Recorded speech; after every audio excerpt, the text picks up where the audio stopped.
story begins simply. A boy and a girl spend time together under a huge tree in the village. The boy closes the book and loudly announces that he has finally decided to become the greatest traveler ever seen.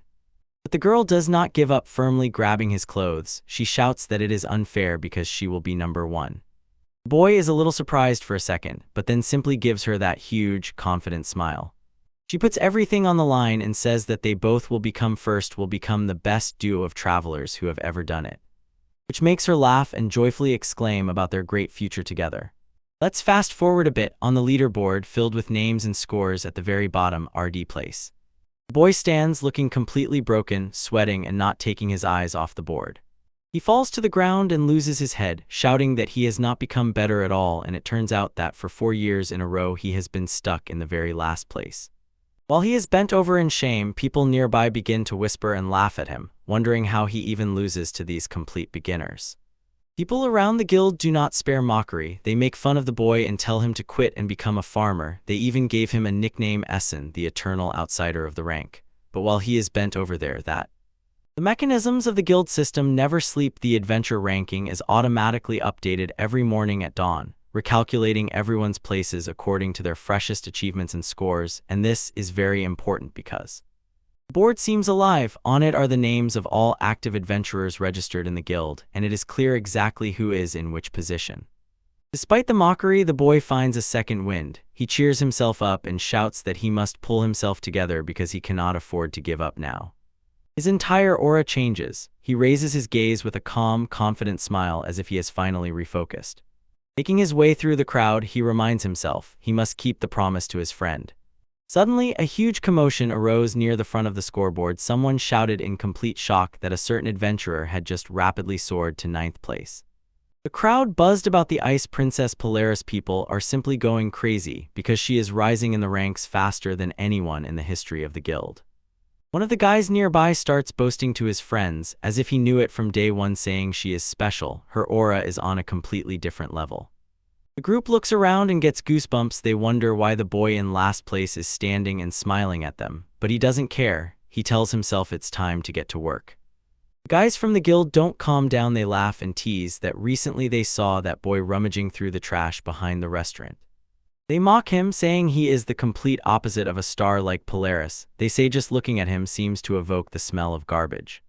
And the main bully whispered to his friend that they better get out of there before the boy's losing energy starts to stick to them, even when these words hit him.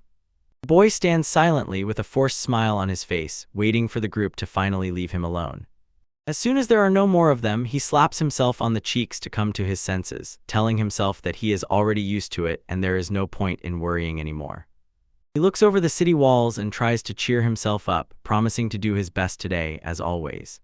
Finally, he made his way to the ruins at the edge of the territory, where the air is heavy and still. He freezes at the entrance to the white misty forest, a low-level F-rank dungeon, and prepares to step into the mist among the trees. In the forest, he notices a pack of horned rabbits, but things become truly dangerous when a predator suddenly jumps out of the shadows. Snapping its jaws sharply, it knocked down one of the smaller creatures right in front of him. The boy hides behind a tree, looking back at the forest where the predator just made its move. He exhales, thinking to himself that it was almost a disaster. Realizing that it was a forest wolf pup and they usually travel in packs, he was amazed that it so easily knocked down a fast rabbit. All of this traces back to ancient legends about the war between the gods and the god demon. The battle ended in a draw, but before that, the god demon spent his last strength and cursed the land, filling it with monsters. To fight back, the gods used their own power, building dungeons and locking those monsters inside them. They build huge barriers all over the land to protect the surface from what hides below. The gods could not stay, so they gave people special powers, gifts, so they could protect their world. That pushed people to found the Adventurers Guild and the ranking system still used today. Now adventurers give their lives fighting monsters inside so that the growing swarms do not break out and destroy everything. The boy gets back to work, lowers his hand, and pulls another blade of grass from the ground. He looks at the plant and thinks that probably only he here tries to make a living just by gathering such things. He started eating that grass right there, thoughtfully thinking about his strange ability, Monster Eater. It's quite a useless gift. It allows him to eat whatever he wants and not get sick like some monster, and he constantly wonders how much longer he has to endure this crap. Walking through the forest, he feels quite miserable because earlier he had to run away from a weak rank F-moan. He looks at the dry, lousy food in his hand. He tells himself that at least this way he saves a bit on food, but then a sudden loud scream cut through the trees. He froze mid-bite, looking completely stunned when someone shouted for help. He quickly peeked from behind a tree trunk to see what was happening. I find a girl pressed to the ground. She is sobbing and trembling, and right above her looms a huge dark beast. He does not believe his eyes. Before him is a huge adult forest wolf. The wolf growls low, baring sharp teeth, saliva dripping from its mouth. This drives the girl crazy. She screams at the top of her lungs, asking if there is anyone there who can hear her. The wolf just lunges, throws her to the ground, and pins her down. The boy shouts to get her attention, and through tears she raises her eyes and finally sees someone there. He does not even stop to think, he just rushes straight into the chaos. With horror realizing this, he understands that he is in the worst possible situation. He has no combat skills. He looks around hoping to see another adventurer, but there is no one. But no one is visible. He clenches his fist so tightly, wishing that at least someone was here to help him. The girl is completely terrified, sobbing and begging for help, while the monster looms over her. The boy still steps forward and strikes the wolf's snout with a heavy fist, pushing it back. Then tells her to get up as quickly as possible and asks if she can even run. The wolf snaps its jaws and growls ominously, causing the boy to freeze in place. Glancing at the door, the girl apologetically whispered that her leg was too injured to move. She cannot believe this is happening. The monster lunges at her and she screams as it approaches. She can hardly believe this is the end of her life and calls for help, hating the very thought of dying in such a low-level dungeon. The beast bites into the boy's arm, but in his mind there is only a promise and the thought that he has not yet reached his goal. He shouts at the monster, "Come on, hit me full force," though inside he panics, afraid to simply die like that.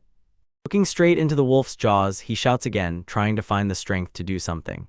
The wolf bites even harder, and blood splatters everywhere as the boy takes the hit. Leaving the girl just to watch and scream, she was completely horrified at how he was torn to pieces. Just then the wolf lets out a strange howl, and instead blood suddenly flew from it. Suddenly, right in front of him, a system message flashed: "You have just picked up a huge fang of a forest wolf," and the boy loses his head, full of doubts whether this was a real message from the heavens. He knows this usually happens when a gift awakens, but he cannot understand why it happened right now. The girl looks back and, sounding quite worried, asks if he is okay. The boy freezes for a moment in complete surprise, but still manages to tell her that he is mostly fine. But everything quickly goes awry. The wolf attacks them again, and the boy groans in pain, trying to move while the beast closes the distance. Suddenly something hits the wolf so hard that blood splatters, and it is thrown back. The boy stood there with blood on his face and looked completely exhausted, as if this fight had finally finished him off. He looks at the broken knife on the ground and realizes an ordinary blade has no chance against such fangs. He begins to think that if he wants to survive, he needs something much stronger. And suddenly everything falls into place. He remembers the message about the wolf fang and realizes he heard it exactly at the moment he bit off the monster's tongue. The boy is in complete shock, looks at his hands, and cannot believe this is really happening. Yet he decides to take the risk. Without retreating, he stands his ground and calls for his gift to awaken just as the wolf approaches, and then suddenly the boy feels a furious surge of power. He understands what is happening and lunges straight at the beast. He strikes down with a heavy blow with such force that the monster is smashed to pieces. He landed perfectly behind him. In the middle of the forest, the wolf fell dead. Blood is still on his face, and the boy can't believe he really did it. He keeps telling himself that he took him down, and the girl just looks at him in complete admiration and says how incredible he is with. This pulls him out of his thoughts, and he rushes to her to check, asks if everything is okay, and it's clear he's worried about the injured leg, but she just glanced back and said everything is fine because he saved her. He gives him a huge smile and thanks him for everything he did. He is completely confused, scratches his head, and thinks this is really the first time someone has thanked him since he became an adventurer, and the girl just looks at him as if he is strange. They sat down for a moment to catch their breath, and the girl, smiling, says he is really super strong, introduces herself as Essen, and asks why he calls himself the lowest rank if he can fight like that. The boy sits there visibly upset, says he knows and that maybe everything is not as he thought. Yua apologizes for the confusion, explains that she only recently became an adventurer, and, smiling broadly, introduces herself. The boy froze, looks at her, and keeps repeating the word converted, as if hearing it for the first time.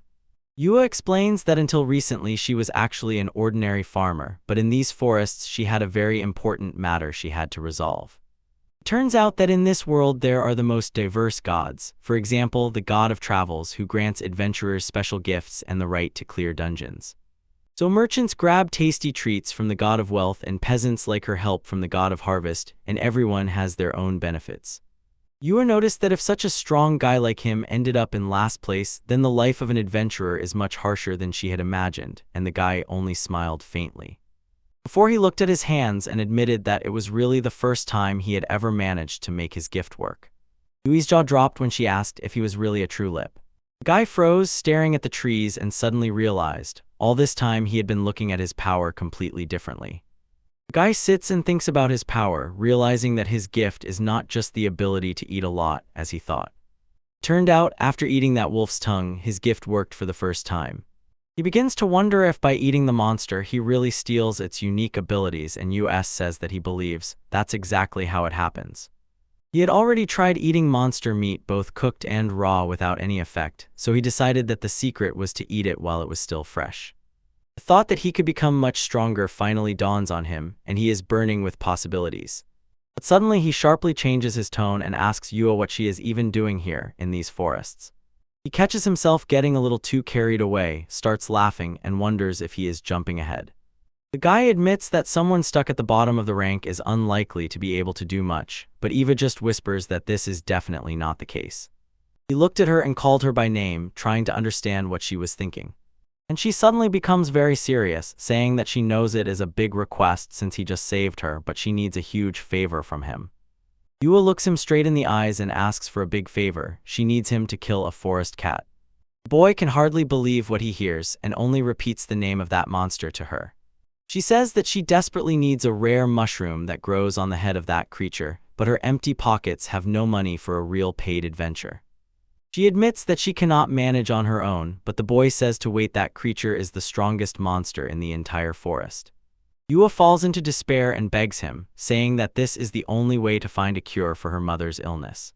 But even hearing this, the boy just stands there, not taking his eyes off her. Finally he spoke and told her that it is simply impossible, causing her to freeze, and he immediately apologizes, feeling awkward that he even inquired about her matter if he was going to say no anyway. He tries to explain that his earlier victory was accidental, the body just acted on instinct, so he was simply lucky. The boy closes his eyes and says that encountering such a powerful monster unexpectedly is beyond his strength. Together they froze for a moment in a quiet glade, then Yua clenched her fist tightly and she tells him that she understands, smiles sadly, and apologizes for asking him to do such a crazy thing. She turns away without saying a word and heads back into the dense thicket herself. And then Essence spoke and asked the boy if he was really ready to let her go, forcing him to say her name, E. For a moment the forest becomes completely silent as the girl disappears further into the distance. Suddenly Yua speeds up, her feet hit the ground hard and she rushes through the bushes. She grips the wooden stick like a weapon and thinks to herself, if I don't do this now, it's the end for Mom. Tears start hitting her face, she screams and swings the stick at the trees, trying to be brave. Just then the boy bursts through the forest behind her, shouting Yua wait, because he realizes he can't leave it like this, and shouting, asks for forgiveness. He was completely wrong when he said no. The boy says he can handle the forest cat himself. He's not entirely sure if he can, but US starts sobbing, saying that because of her selfishness Essence ended up in danger. He tells her she is wrong and why. He shouts that he has been hiding behind his gift all the time to escape from everything, and right now he wants to stop behaving like that. He clenches his fist and says that if he doesn't do this, his idol will just laugh at him. Yua just stands and looks at him. She is completely stunned by what he says. The boy softly smiles at her and asks Yua to find a safe place to wait, so she finally lets her tears flow and sobs even harder, but it feels like a relief.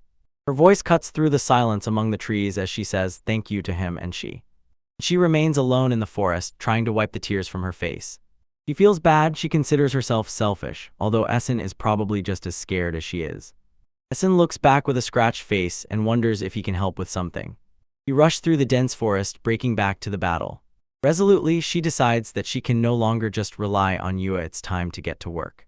Nearby, by the huge entrance to the cave, a loud sound suddenly began to echo from the darkness.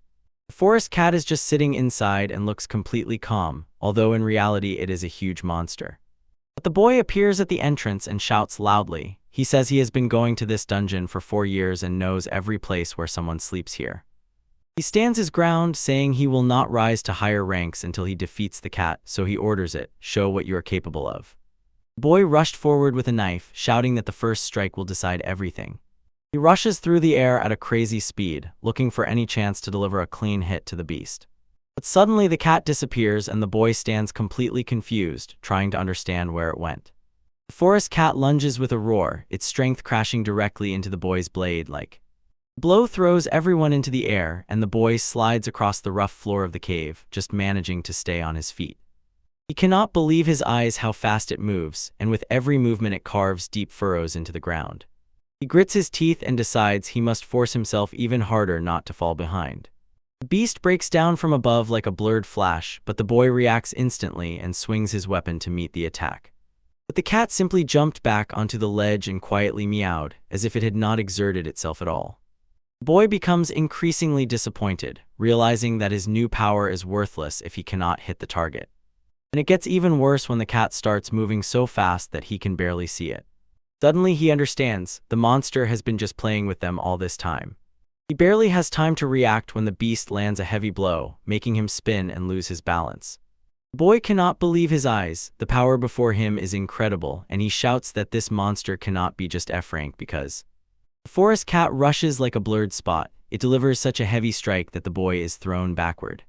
He hits the rough cave wall hard and wonders if he would have had better chances if he had just prepared more. But falling into the dirt, he grits his teeth and tries to clear his thoughts and find a way out of this mess.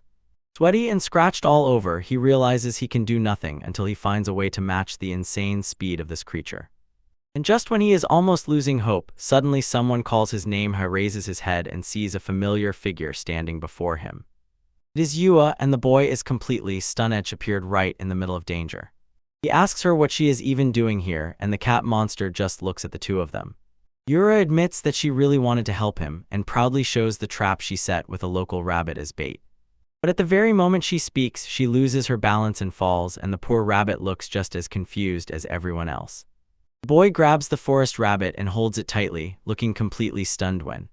And then he realizes this tiny creature is a monster known for the incredible strength of its legs. When the forest cat pounces on him, the boy mentally jokes, "I hope this strange connection grows more than just my ears." And then he pushes off and tears forward so insanely fast that the ground behind him seems to explode. At that moment, a system message popped up. He officially mastered the quick pause skill of the forest rabbit. He does a somersault in the air, disperses a cloud of dust, and quickly shouts to Lua, "Thank you for the help." When his new speed kicks in, he looks straight ahead and whispers to himself that he can really do this. So he starts moving like a blurred flash, racing around the monster until the whole space is covered with trails of light. He sees a chance and strikes with all his might. Blood splashes, and finally his powerful blow hits the creature. Even when blood splashes on him, the boy just smiles and stubbornly moves forward to finish the fight. Essence stands completely stunned. Shock is visible on her face, and she tries to comprehend what she just saw. And the guy simply wipes the blood from his face and, as if it's nothing, says, "Thank you for the food." Essen can't hold back and lunges at him, saying he's incredible, and the guy, in shock, shouts her name because he can't believe he really defeated the forest cat. He asks her to wait a second, starts sweating, and suddenly realizes how close she got. She instantly loses her head, apologizes and stammers, saying she was just too happy and didn't mean to hug him like that at all. Trying to change the subject, she winks and asks him what gift he finally got from the cat. The guy repeats her words, looking serious, thinking about that new power he feels. He says he's almost sure. Just as energy began to gather on his fingers, he heard a voice that spoke the name of the skill, Sharp Claw. Suddenly, he accidentally releases his power, and it leaves huge cuts all over the floor and walls of the cave. Essence just smiles, looking at the destruction, and says that he really finds it hard to control that monstrous devouring power of his. The guy somewhat awkwardly shows his new claws and tells the girls that he's doing this for the first time, so they shouldn't expect too much yet. He immediately put that power into action with one clean swipe. He cut through a thick mushroom stalk in the middle of the forest. He extends his hat and tells you that these are the mushrooms he promised her to cure her mother. Yua lowered her eyes and promised that she would repay someday, but the boy just smiled and said not to worry. He was simply glad she came to help. He becomes a bit more serious and asks her to keep his gift a secret, because most people see monsters only as enemies. He jokes that if a rumor about his strange power leaked out, he might even start getting bullied, and Essen agrees that would definitely become a real disaster. Yua smiles widely at him and says she understands but will never forget how kind he was to her. The boy smiled, waved his hand and nudged, "Hurry, take those mushrooms to mom." She is truly happy, thanks him one last time, tightly hugs the bag to herself and sets off home. Standing there alone, the boy realizes, although he still holds the last place, he is finally standing at the true starting line of his journey. The boy burns with enthusiasm and shouts to all the travelers he has not yet met, "Just wait for me." And he also calls Polaris, saying he is coming for her while she stands in some crazy volcanic wasteland. He is obsessed with the idea of becoming the #1 adventurer, even if right now he is only in 96,000th place. A real heavyweight bursts onto the scene, stepping onto cracked earth in heavy armor and everyone nearby immediately notices it, whispering and nudging their friends to look who just came in. The guys who were looking at her froze in shock. They understand that the Ice Princess Polaris herself is walking right past them. They can't believe their eyes. She returned so quickly because the volcano district where she was is too dangerous even for high-ranking teams. Polaris stands alone in front of a huge decorated frame and simply looks at what is before her. Panic instantly gripped the crowd. Someone's name in the rankings simply disappeared overnight and everyone was just guessing where he went. Polaris just sighs to herself, thinking how truly hard it is to move up the ranks when you are already at the very top. The crowd is still buzzing about the missing name, and the muscular adventurer next to Polaris shrugged and said that it was probably some low-ranking loser. People fall off the list all the time, but this creepy blonde who interrupts the conversation looks at it differently. He smiles and says that, in fact, there are only 2 ways a name gets erased from the ranking, according to him. Either you quit this life and forever refuse to be an adventurer, or you simply die. Polaris is not at all moved by his gloomy talk. She just looks him in the eyes and dryly replies about his own well-being. And the guy just waved his hand and told her that what happened to the missing one is still none of their business. Suddenly changing his tone, he started approaching her, saying she is beautiful as always and suggests not to worry about those who are lower in rank, but instead to go have some tea with him. And Polaris immediately cut him off, saying directly that she did not need him. The boy was completely stunned and began boasting that he was in 73rd place, trying to convince her that joining his party would be a huge help for her. Polaris did not even slow down and said that it was not necessary. She left him standing there like a loser, and he tried to convince himself that she was just playing hard to get. Polaris looked back one last time and struck him with a cold truth. The only reason she did not want to unite with him was that he was much weaker than her. The boy lowers his gaze while he is described as a true battle maniac, obsessed with gifts. Suddenly Polaris catches something in the air and sharply looks around. What she sees completely shocks her. Right in the middle of a huge wall glowing with ancient runes stands a girl. The boy tightly grips his sword and tells Essen that she is wrong about what she thinks. He knows himself better than anyone and is not one of those who just seem to be, but Essen just looks back, completely stunned and unable to believe her eyes. Tears well up in her eyes as the rating updates right before her eyes and shows that Essen has officially reached 90,000th place. Polaris turns and walks away, her cloak fluttering in the wind, and she watches closely what is happening behind her. Returning to the hall, the boy shouts loudly and looks more energized than ever. And the other adventurers nearby just stare at him. Some wonder what is wrong with him, and the bald one asks if he has finally lost his mind, but even when the girl asks him to stop shouting and calls him an eternal loser, the boy just smiles and says that his rating has finally risen. The one with the ponytail simply froze in shock. He can't believe that the boy is really serious about this. The crowd begins to hate him and ask by what sneaky tricks he rose in the ranks, since 90,000th place is still very low. They kept repeating that anyone could have gotten that skin just by killing a few weak monsters, and told him to stop pretending to be arrogant. One of them went even further. He said the only reason he rose was that he simply outran people who have long stopped participating.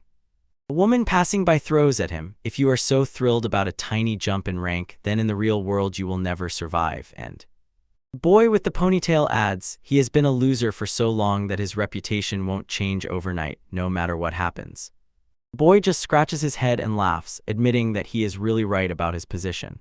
He sarcastically thanks them for the insults and promises to work even harder, saying this little thing won't get to his head. And then thoughts about the gift arise in his mind. He needs to visit different dungeons, although he has only been to one so far. He realized that help was needed to figure out the next step, so he decisively headed to the guild counter to talk to the people behind it. The receptionist greets him with a broad smile, calls herself Lulu, and asks with a smile how she can help today, which Ami immediately makes Essen think about how sweet she is, while he explains that he is looking for some recommendation for a rank E dungeon. While she listens, he can't help but notice how refined and intelligent the people in the guild are, completely different from the rough adventurers he is used to seeing. Lulu politely nods, says she will figure it out herself, and asks him to wait a moment while she looks it up. Essen secretly rejoices in his thoughts all the time. She is kind even to a mere rank-and-file like him, and definitely the most beautiful girl he has ever seen. He stands as if stunned with a bewildered expression on his face and keeps thinking about how pleasant she smelled when she spoke to him. Suddenly, Alulu lifts her eyes from the documents and asks if he is Essen, which completely caught him off guard because he did not. He did not expect at all that she even knew his name, so he just froze, looked confused, and quietly confirmed that it was him. She blushes a little and realizes that she probably rushed, explaining that he is actually quite well known among the lower-level guilds. Essen understands that he has a reputation as a guy who has been stuck at the very bottom for years, so he just laughs and says he understands. Alulu smiled warmly and told him that she was very surprised to see the rankings this morning, and that she is truly happy his hard work has finally paid off. Essen thanks her with a broad smile, thinking about how amazing she is, but Alulu suddenly stops him with a serious look and sh. She leans in very close and warns him that people usually relax just when they think everything is finally going their way, so he needs to be careful. He gives her a thumbs up and assures her that he can handle it, with the same happy smile on his face because it's time to get down to business, so she starts laying out all the different quest papers on the counter. She begins reviewing all the options, looking for one that fits him perfectly, and then she points to the Cemetery of Rest and explains that the undead there are slow and quite manageable for a beginner. Then she mentions the Okriani underground passage, a place where you can earn well because it's full of abandoned artifacts. She also mentions the traveling caves. There are rare materials there, but warns it might be too much to handle alone, so Essen reviews the list and without hesitation immediately crosses out the undead because he definitely doesn't want to eat them, and decides to stay away from crowds and any places where he can't manage on his own. Essen thought for a moment and said he really wants to go somewhere not so crowded and not too popular. Lulu looks through her stack of papers, pulls out one sheet, and sliding it over, asks what he thinks about this particular option. She introduces him to the Murasame swamps, showing him all the local details while they explain that there is little competition there, the monsters are ordinary, and the materials sell for a high price because they are hard to find. A determined expression appears on Essen's face. He says he has already made his choice. He sincerely says he is glad he asked her for advice, and she smilingly replies come anytime and is even ready to give a bit more information to help. He heads to the door, waving in response and shouting a brief thank you to her as she smiles broadly and winks at him, wishing him luck in his future battles. He covers the distance and steps onto the rocky ground near the entrance. Essen gazes at the landscape and realizes he has finally reached the Arank Murasame swamps. The boy looks around for a second and finally understands what he is dealing with. Bubbles began to emerge from the murky water just before his fall. In a moment he was in it, screaming and splashing. He sits on the shore, wipes mud from his feet, and grumbles that it's obvious why no one likes to come here. Suddenly something in the distance catches his attention. He comes across a pile of unfamiliar plants and suddenly realizes this place is simply packed with rare materials. So he takes out the magic pouch he got in trade from the forest cat, knowing there is extra space inside. He can take as much as he wants. He hurriedly rushed forward, thinking that at this pace he would gather a pile of loot until something slippery suddenly tightly wrapped around him, and he cried out in complete surprise. In front of him, a swamp frog staring him in the eyes, and the boy cannot help but think how disgusting it is. Knowing that although these creatures are the weakest monsters in the dungeon, they are still filled with poison. The boy cleanly chopped the monster, calling it complete junk. When seeing another frog trying to jump away, he rushed after it, shouting, "Wait!" He stops as soon as he grabs the loot, standing over the remains of his victim. Holding the slippery tongue, he decided that the main goal was to expand his gift. He simply lunges, grabs raw meat, and eats, convinced that everything is going great. Until a system message pops up that he received the frog's whip tongue. He finishes eating, wipes his mouth, and feels quite satisfied. Suddenly, a sharp pain pierces his neck, catching him off guard, and he grabs his throat as a strange dark feeling begins to engulf him. He starts to scream. His throat feels like it's on fire, and he can't believe it really burns so badly. The boy collapses to the ground, clutching his chest and thinking this is a real disaster. He can't even breathe. He quickly grabs the bottle and drinks it all at once to stop the reaction. He catches his breath and realizes he completely let his guard down. His monster eater gift doesn't stop the poison, so he was lucky to have an antidote with him. Looking at his trembling hand, he finally understands these gifts are by no means all-powerful as he had thought. He sits in the dirt and thinks that Alulu's warning was truly 100% accurate. He barely smiles and tells himself he has a lot of spirit for a boy who only has an E rank. Then he looks around at the dead monster nearby and carefully surveys the surroundings with a sharp gaze. He pulls out his guide, scanning the lines with his eyes in search of the next target, thoughts spinning. He needs the strongest possible ability. He knows if it turns out to be too strong, he won't be able to kill it, and he has no antidotes, so the next meal must be safe. Suddenly, he notices something moving in the distance near the ruins and wonders what it could be. The boy rushes forward, thinking that this target is not poisonous and can give him good skills in working with scales. He notices Whale End and the lizard ahead and decides that this time he will strike first. As he gets closer, he decides that this is the moment to test the new ability he just acquired. He launches the whale and frog whip tongue, sending a long fleshy whip straight at the monster. It latched on perfectly, wrapping around the lizard's neck and pinning its front paws. With a powerful jerk, he slammed the creature into the ground with such force that the soil cracked. But he sees the lizard simply curl up into a ball, realizing that its skin is much tougher than he expected. Before he could land the next blow, the monster responded, harshly throwing him to roll over the stones and leaving him there. The lizard stands over him and roars loudly while he tries to recover. He does not retreat, believing he can still win if he bites through that armor with his fangs. A message appeared: he just acquired the whale and the lizard's blade tail. The boy stands there looking completely different with monster claws and a huge tail ready to attack. Lizards in front of him begin to hiss, trying to look fierce, circling around him, but the boy just smiled and said that their stories are worth fortunes, so he definitely takes them. He fixed his gaze on the thick scales on the lizard's back and then suddenly dashed at full speed. With one precise move, he tore the monster apart, its pieces scattered in all directions.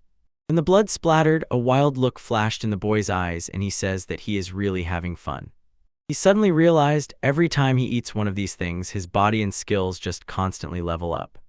He doesn't stop there, sharply spins his new tail blade into a powerful rotational strike that hits the last lizard, finishing it off as it lets out its last weak groan. The boy dashed forward, swinging his heavy lizard tail with incredible force. He follows through with the strike, tearing the monster to shreds, and scales fly everywhere. Covered in the monster's blood but pumped up, the boy shouts that he is insanely happy with the victory. But as soon as the adrenaline fades, he decides that it's probably time to call it a day. He scans his haul and says, "There is much more material than I expected." It is already evening when he approaches the massive city walls. Making his way through the noisy streets, he blends in with the crowd of other adventurers and locals. Passing by the city fountain, he heads to exchange his loot. He hums to himself after exchanging everything for cash, thinking that in the evening he will treat himself to a tasty piece of meat. After all, he has money. And then he decides that it is probably wise to buy everything he will need later. Essence froze for a moment and suddenly realized that before doing anything else, he really needs to find pants. He looks at the damage and cannot believe it. His new tail skill really tore his clothes. He was so focused on the fight that he didn't even notice the tear, and now he walks around with a huge hole right in the back of his gear and feels quite ridiculous because of it. He rushes through the crowded city streets, repeating to himself that he must not waste time and urgently needs to get to the clothing store. As soon as he tears away, anxiety creeps up on him. What if he runs into someone familiar? Just as he began to worry, heels clicked on the floor and someone's voice called him by name. Essence froze in place, completely shocked, and hoped he had heard wrong, but he recognizes that voice anywhere. He wonders why she is even here when Polaris comes out and says his name again. He looks over his shoulder, sweating terribly, and Polaris just stares at him without looking away and says, "Congratulations." She smiles slightly and says she saw on the news that his rank in adventures has finally increased.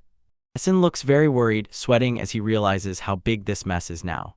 Polaris sincerely admits that she actually does not know the whole truth about what was happening to him, but she tells him that it is clear all his hard work is finally starting to pay off. If Polaris is a player of such a high rank, then she really has no reason to hang around in the lower areas. Essen admitted that he already thought she had completely forgotten him, and with a trembling voice asked if she really still cared. She just looks at him and says his name, and he stands with his back turned to her. He looks down at his feet and feels completely miserable for ending up right here.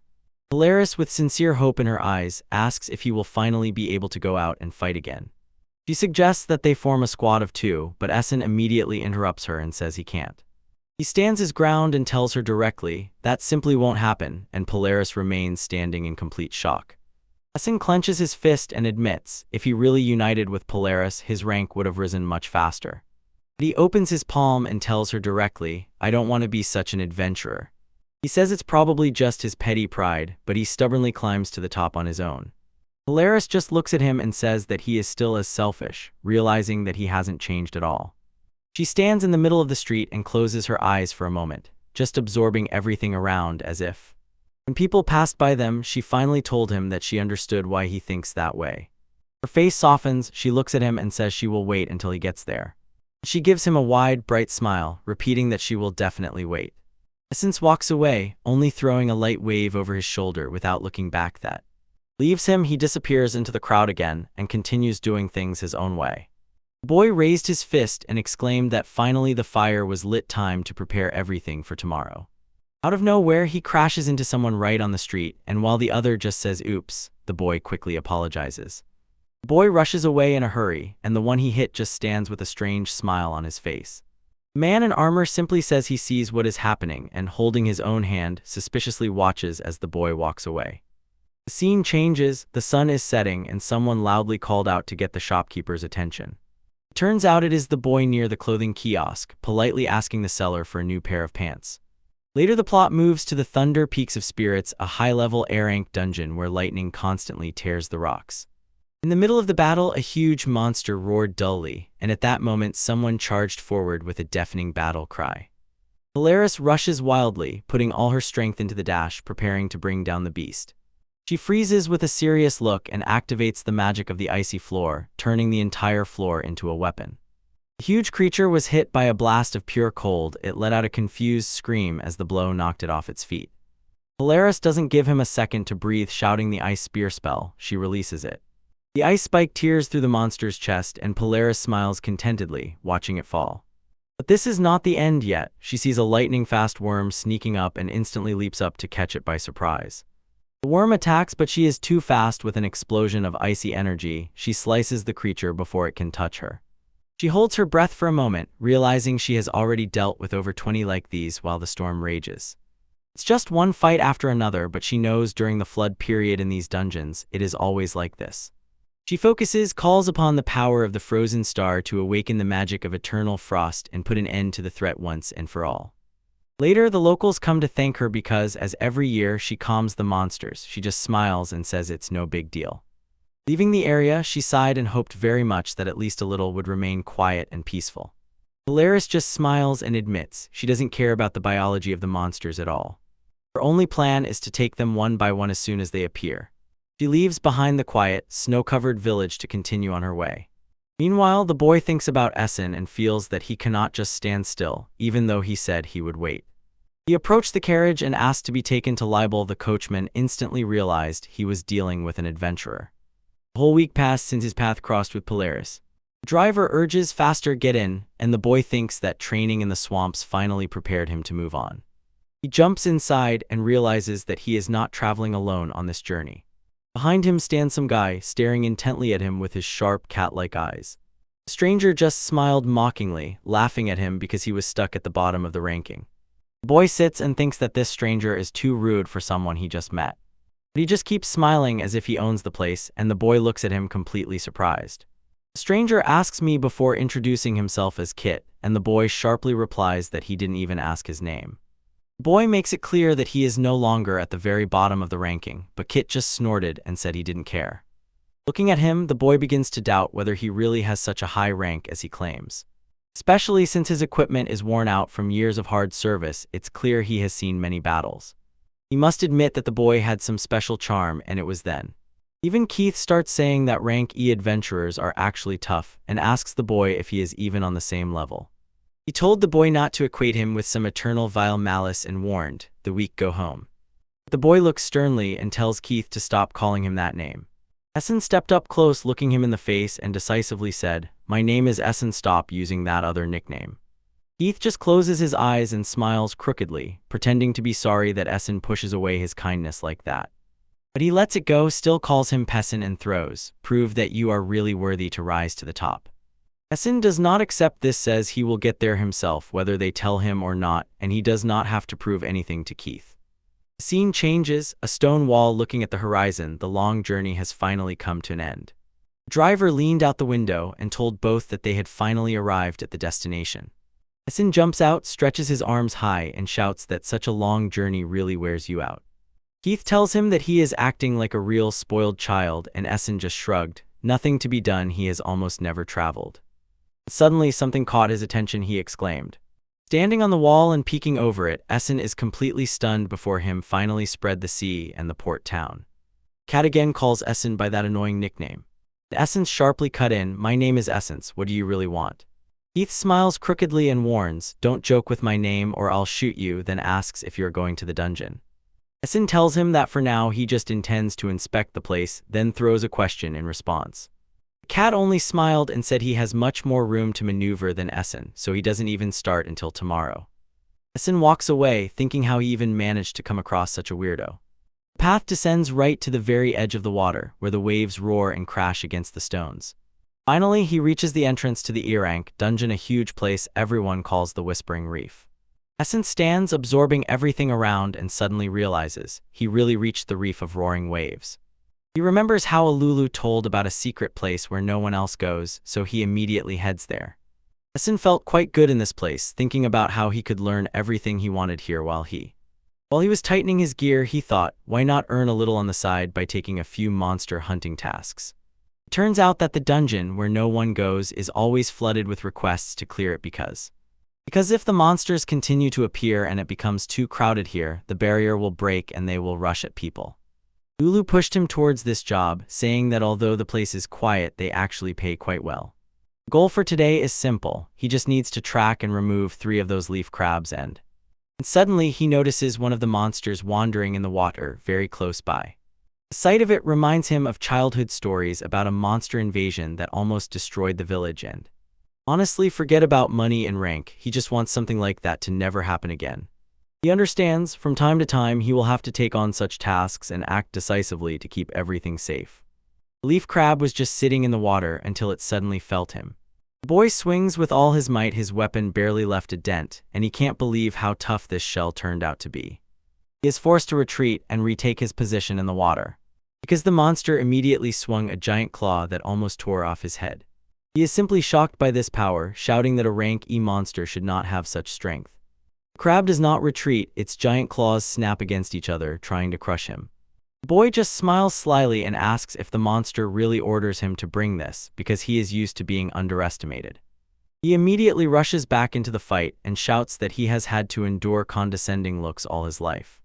He recalls that such monsters have a soft, vulnerable spot on their belly and cannot move quickly back and forth, so he takes advantage of that gap, runs around the side, and delivers a powerful blow that flips the crab upside down. The boy points out that the monster becomes almost helpless as soon as it is flipped over, and he begins preparing the creature's huge leg to check if it can be eaten at all. He breaks through the shell with effort, grumbling that even near the base of the leg it is incredibly hard, but eventually he manages to get through. The meat inside steams, and as soon as he bites off a piece, it simply knocks him off his feet. Though tasty, he cannot help but smile, lost in the flavor of the dish. He thinks with admiration about the perfect texture and how the sweet and salty sea flavors blend so wonderfully. He began to dream to become a master chef and conquer the entire food industry. He even imagines how Polaris helps him run a restaurant where everyone is served stinky dragon stew. But he quickly came to his senses and scolds himself for being such a fool. Suddenly, he remembers his true goal and shouts loudly that his dream is not about winning some restaurant rating. The boy walks along the rocky shore and thinks that if he continues to be so shaky, he will never catch up with the polar star. He decides to head to the city to find a decent place to spend the night. Walking past shops, he whispers to himself, "Find the cheapest place possible in that." Right then, he suddenly stops in front of the Coral Pavilion. The smell of soup wafting from inside was too tempting to pass by, so he pushes the door, enters, and quickly says, "Hello." The man behind the counter smiles and greets him, asking if he is a traveler looking for a room, so the boy says he will stay here for about 5 days, and the man tells him to stay as long as he needs, and a voice from the side shouts, "You are incredible." The mysterious man in the shadows just boasted that he is the strongest adventurer around. He says he entered this dungeon with only one goal, but in reality for him, it is just a quick stop along the way. The cat points to the scars on his face and boasts to the boy that they are proof of his strength because he is the cat of the scorching sun, and the boy gasps with admiration because how cool that nickname sounds. The cat notices the boy standing there and calls him his assistant, who finally showed up late, so the boy looks completely exhausted and irritated. The boy is simply thrilled at the very thought that he will have a lackey. The boy glances at the table and asks the cat what he actually does, and the cat pretends it is obvious he is just having dinner. The boy sharply cuts in, saying he is actually asking why the cat fills a child's head with a bunch of lies. But the cat just snorted and said that since the boy occupies a rank lower than his own 70,000th, they are basically the same. The boy asks the lackey what his rank is, and he mumbles that it is about 76,000, then has to admit that he doesn't even have a cool nickname. Keith looks him straight in the eyes and asks if he has finally given up his title of Eternal Last End. This almost makes the boy lose his mind. So Kit tells him to surpass him in the ranking before being rude in response, and the boy simply burst into tears out of despair. The boy grabbed his shirt and scolds himself, feeling a burning pain after all. Recently he had really been working hard to become stronger. Keith smiles crookedly and tells the boy that his recent promotion in rank was just a lucky accident. He says he only knows the version of him that hides failure, laughing like a fool, and then Kit does not stop, telling how much he hates the boy's true nature, before lightly patting him on the shoulder and saying that for a boy with no achievements, looking at things that way is quite fair. Kit simply turned his back and left the restaurant, leaving the boy standing there completely devastated Meanwhile, little Nick watches everything happening with a worried expression on his face. Later that night, the boy lay on his back in bed, just staring at the ceiling. He clenched his teeth and scolded himself because he couldn't even come up with a single word in response to Kit's insults. Suddenly someone knocks on the door. The boy gets up and says to them, "Come in." The door suddenly opens and standing in the doorway is the boy from the restaurant, asking the boy who he is. He calls himself Nick, says his dad runs this place, and then asks the boy what his name is. The boy sits on the edge of the bed and finally says his name to the child Essen. He almost asks Nick if dad wants to know about breakfast for tomorrow, but suddenly sees a mop in his hand and says it's good that he is helping. Nick says that is probably the case and explains he is saving all his money for a sword because he plans to conquer the dungeon. Essen smiles warmly at the boy and says that sounds like a really wonderful goal, but deep down he can't help but wonder if he was ever the same. Nick started swinging the mop like a weapon, shouting that he will pass Essen's friends and overtake all the other adventurers. Essen just laughed and said it's clear he definitely can't afford to lose to a child. Nick doesn't calm down, shouting that he won't lose to some lower-ranked, untitled person, and finally hits Essen with the mop. Essen clenches his fist, thinking about what kind of world they live in. People only care about results. Realizing that people are measured only by numbers and that only strength makes a person valuable. Essen doesn't take his eyes off the goal and thinks about how they all are just rushing to the top, knowing that one day he will definitely leave behind guys like Kit and even overtake Polaris. Morning envelops the harbor and the seagull just sits there, watching the sun rise while. Returning to the shop, Kit finishes his breakfast and sincerely thanks the owner for the food, which immediately catches Essen's attention. He finishes 2 more pieces, waving and thanking the old man before leaving. Someone ran outside, caught up with Kit, and loudly shouted his name to get his attention. Kit mistakenly called him Pessin. Essen corrected him and asked to go together to the dungeon, and Kit just shrugged and said he could do whatever he wanted. Essen catches up with him with a broad smile and sincerely thanks him for yesterday. He says that although things have been going well lately, he feels he still has a lot to learn, so it's better to keep working hard than to relax. Kit just throws him a smug look and says that for the strong, it's quite natural to give advice to the weak. Essen can't stand this and tells Kit to his face that his advice was simply rude, but as they continued walking, they suddenly came across a group of guys pulling a huge cart. Kate noticed the load and asked skeptically whether they were really caught alive or if some kind of hypnosis was used. Essen sighed heavily and admitted he had never heard of monsters being taken out of the dungeon while they were still breathing. Kate explains that some monsters are used for ingredients and fresh ones sell for much more. Although it sounds rather grim, Essen just shrugs, saying it's part of the job. Keith does not take his eyes off the cart. This whole scene evokes very strange feelings in him. Walking further, the two of them reach the edge of the cliff below them. The water was roaring and shining. Essen decides to go alone. He says that they both travel solo, so it makes sense to part ways. Hey, Kit keeps insisting that there is no benefit from an alliance with a weakling like him. Essen gets annoyed and says not to repeat it every 5 seconds. He tells Kit, just let me know if any problems arise, but Kit barely grunted in response and walked on. Waves crash against the rocks below as they finally part ways, each going their own way. The giant flower monster let out a piercing scream when caught in a devastating attack. Essen couldn't hold back. Shouting at the top of his lungs, he puts all his strength into the final blow. He jumps high into the air, loudly shouting the name of his powerful move power on another level, and he crashes down with such force that it completely destroys the monster and the ground around it. Essen stands for a moment, his huge blade resting on his shoulder, clearly satisfied with how everything turned out. He glances at the monster, sure that it is a leaf star, and wonders what it is capable of. Then suddenly the air is torn by a loud scream. Essen realizes the voice sounded exactly like Kit's and instantly runs toward the noise, unable to believe his friend is in trouble. He shouted, asking Keith where he was and if he was all right, but froze in place when he finally noticed a figure in the distance. It was Keith, but something was wrong. Essen was completely stunned and asked, what happened to his hand? He froze, staring at Keith's hand as if asking whether a monster could really cause such damage, while Keith just met his gaze and coldly asked if he was the culprit. Keith just snorted, saying that couldn't be true, and kept his eyes lowered. Keith poked at a charred patch of earth with his finger and indifferently said that his opponent was now just a pile of ashes. Essen stood rooted, stunned, realizing that his gift alone wouldn't have pulled off something so insane. He stood without looking away from the ruins, wondering what power could have turned a monster to dust, while Keith grabbed the potion. Without wasting time, Keith bit off the cork with his teeth and prepared to treat his wounds. The liquid hit his hand and instantly got to work, emitting a flash as the healing process started. Under the scorching sun, Essen loudly shouted the name of the gift, and Keith showed his smoking hand and explained that his power was to create flames. Keith gave him a smug look and with a smile asked if he was jealous because he had the perfect gift for the one destined to be on top. Essen understood that elemental powers were incredibly rare and useful, so it made perfect sense why Keith was bragging so much. But he can't hold back and asks if Kit really comes out of every fight so burned, and Kit just says it's part of the deal. Essen says the bill for all those burn ointments will definitely be sky high, but he knows waiting for it to heal on its own will just slow him down too much. Keith silently looks into the distance, a bit of sweat on his face, and insists that enduring all this pain is the fate of the strong. Essen looks at him in complete confusion and asks why he even remains an adventurer if the downsides are clearly too great. Big Keith looks so piercingly and says he has repeated this many times, but he won't change his mind.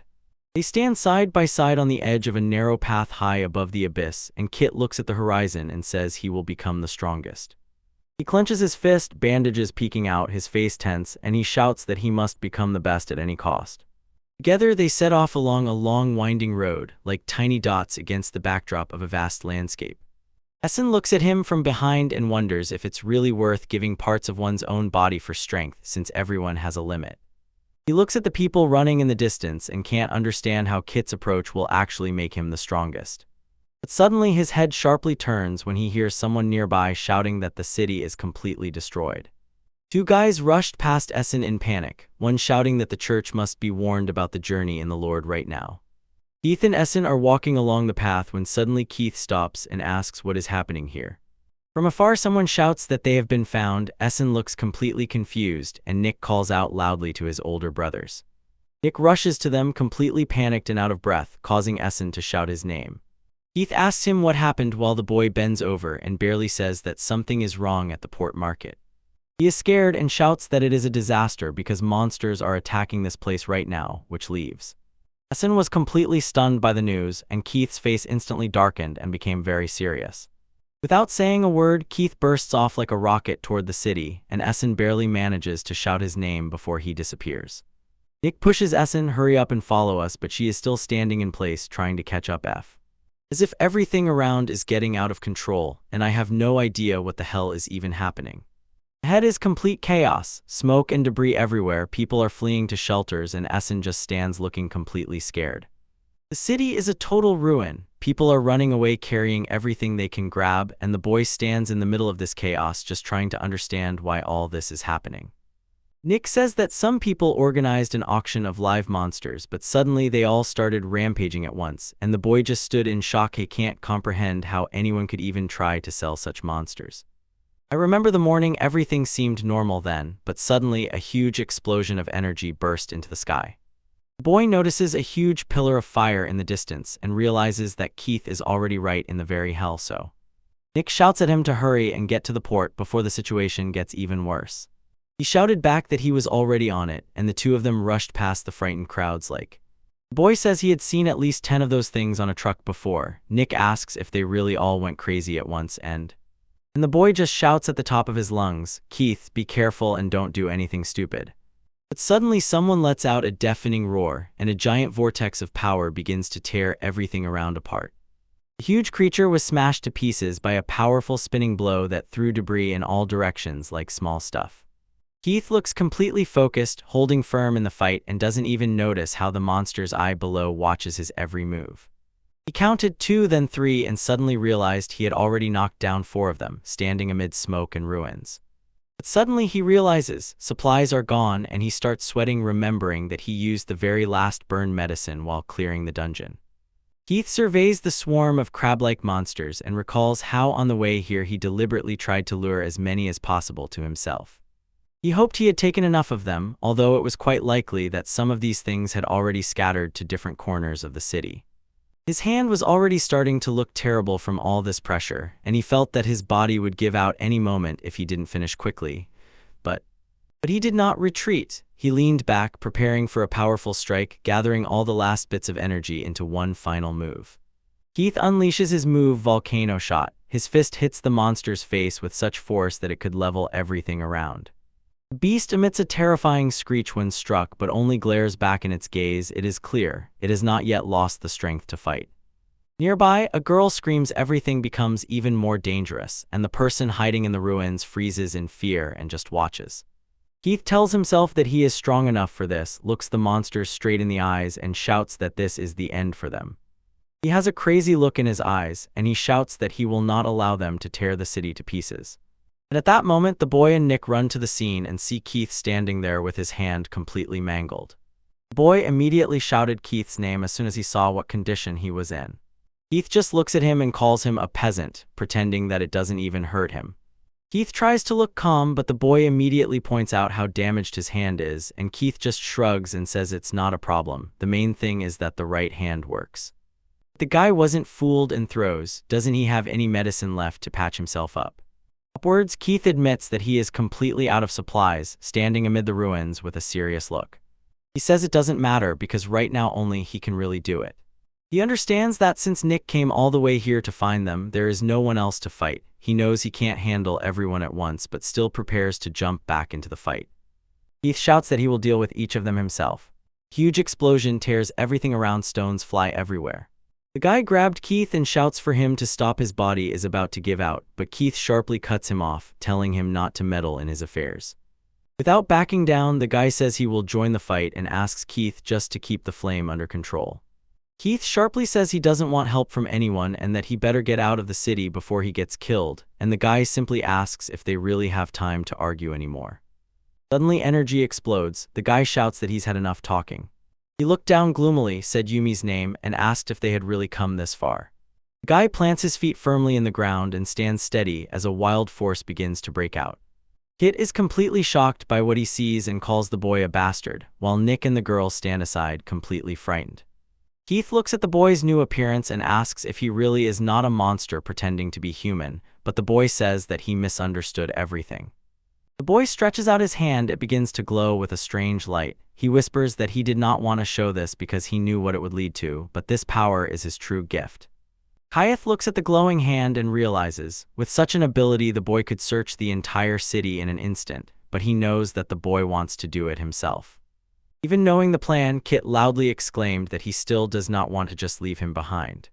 He tells the boy that he trusts him with this place until the city becomes safe, but warns, if the boy fails, he will jump back into the fight. Keith begins to move outside, and from afar someone shouts at him, calling him a freak for what he is doing. He turns to Nick and asks if he can take the girl and get to the place where the adults have gathered. Nick looks up at him, but Kit simply says that it's okay and promises that one day Nick will become an even better adventurer than any of them. Nick agreed and told the girl that they needed to go, while Kit loudly shouted for them to move and take care of their safety. The boy watches them leave and tells Kit, "Don't die there, I believe in you, you are the strongest." Kit asks him to wait a second and says that for now he will have to be selfish. The boy shouts that they are in this together, and then he begins. He squeezes out his last strength while the monster's armor starts to creak under pressure.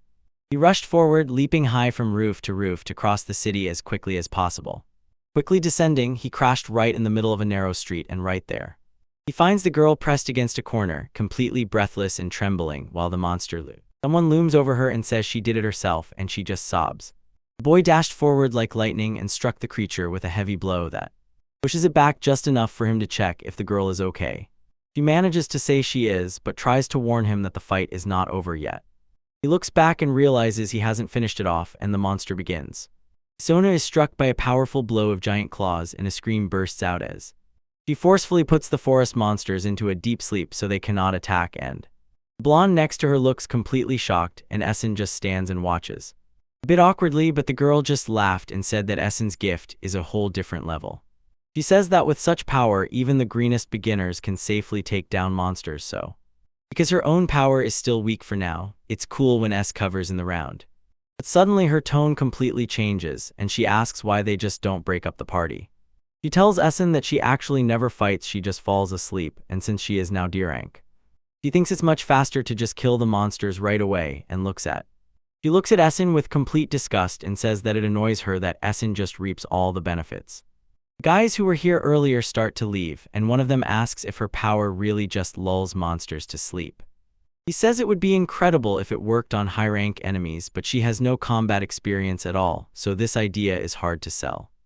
Suddenly, a suspicious-looking guy with a big nose appeared and offered Essence to team up with him. He says he has a plan to make a lot of money and heard that her gift is very special. This greatly upset Essen. He tells her that this job is only for her, and she asks if he is really serious.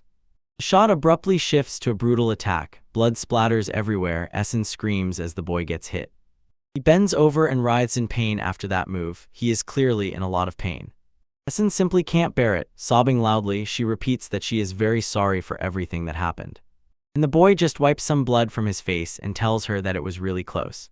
Essen asks if he is okay, and he says it's no big deal, like, everything is fine, the injury is not that serious, and she just looks at him with tears in her eyes, and when he meets her gaze, it's as if he finally sees who she really is. The boy quickly puts the pieces together and asks if this is the same person he passed this morning. And he realizes that she was in the group that released that monster outside, and this makes Essen completely break down. She starts crying and apologizes, regretting that her gift was weak. If it had been stronger, none of this would have happened. The boy asks again, eyes full of surprise, did she really use her gift to bring down that monster? And just then the monster's eyes suddenly opened wide. It wakes up and becomes aggressive again. Essen is still panicking and apologizing, but the boy tells her to stop apologizing and focus because everything is getting worse. He asks her, just use your ability on them one more time. The monster suddenly strikes, and someone shouts that their friend is in serious trouble. Essen looks terribly scared, says she can't do it, and the boy remains in complete shock. She explains that as soon as they wake up, they develop resistance to her power, and the boy shouts back how she could have sold them alive then, and she just cries and apologizes again. Essen cries because deep down she knew it was dangerous, but she was so happy that her gift was finally needed. She acted without thinking, and the boy begins to put all the pieces together, remembers those two others, and wonders if they only brought Essen to use her power. But he cuts off that thought. Much bigger problems lie ahead. He tells himself, first we need to deal with the current disaster and his. But for him, the most important thing is to lead everyone to a safe place and find out where Kit disappeared. But suddenly a giant claw smashed the building next to them, and it caught both of them by surprise. The boy barely squeezes out a word looking at the destruction. He is just in shock from the fact that, because of the size of the monster that just appeared, he looks up at this gigantic beast, and and recognizes it as a leaf snake. It is gigantic, and the boy realizes it has gotten much worse because this creature is known as the most voracious among all monsters. It will eat almost everything. When the boy finally understood why the city was so devastated, it became clear an ordinary leaf crab alone could not have caused such destruction. Essen is completely confused, crying and telling how she believed that monster would be tasty with sauce. She really thought they could make a lot of money from it. And B. When the boy says that yes, it could feed hundreds, but she definitely won't manage to cook something that big, he shouts that the mountain is waking up, and Essen keeps apologizing, calling herself a careless fool again and again for dragging them into this mess. But she has no time to regret because the monster suddenly lunged forward, breaking through the debris and letting out a deafening roar. They both scream, barely managing to jump out of the way of the giant creature, and the monster appears right in front of them, showing its huge fangs through the smoke. The boy grits his teeth. He realizes how bad things have become. He knows if he tries to carry Essen, his legs won't allow him to reach the roof, so he decides to stay and hold the line right here. He turns to Essen and growls her name to make her focus. She looks back at him, completely stunned when she barely squeezes out an answer, stammering, and waits to hear what he needs from her. The boy firmly holds Essen while the monster snaps its jaws right behind them. He tells her that he will handle the monster himself and that she needs to run while there is still a chance, but S hesitates and the boy instantly cuts her off. Just running away won't solve anything. He looks at her puzzled as she begins to explain about F. She tells him about her special gift, hypnosis, an ability that allows her to immediately put any target she aims at to sleep. But there is a catch. As soon as she uses it, all the hatred of that person will fall directly on her. She again sees in her memory the market in the harbor where Kit the flame traveler desperately held back the crowd for their sake. They managed to break free, but the freed monsters still chased them, so the boy understood she is talking about Kit Essen, and Essen explains that now that they are separated, the monster's hatred should no longer be on her, but the effect of this skill may still linger nearby. The boy asks if this means that only the monsters Kit fights will remain, and as soon as they fall, the leaf serpent Essen confirms he is right, which leads to the boy says that the enemy will in any case put her above him. Essen noticeably gets nervous but agrees to the plan, so the boy tells her to just keep running the same way she is now. She is completely confused by this advice, and before she could even understand, the boy had already jumped onto the roof, and she rushed through the streets.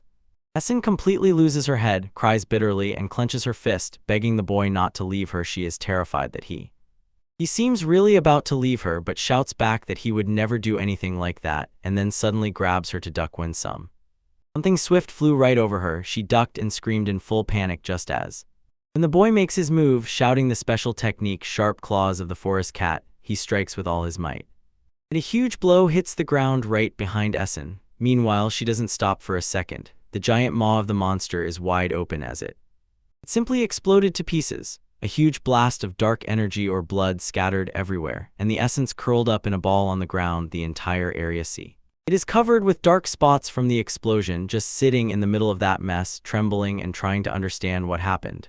Then she raises her gaze, completely soaked with dark liquid, barely pronounces words, stammering, and asks if he really just saved her life.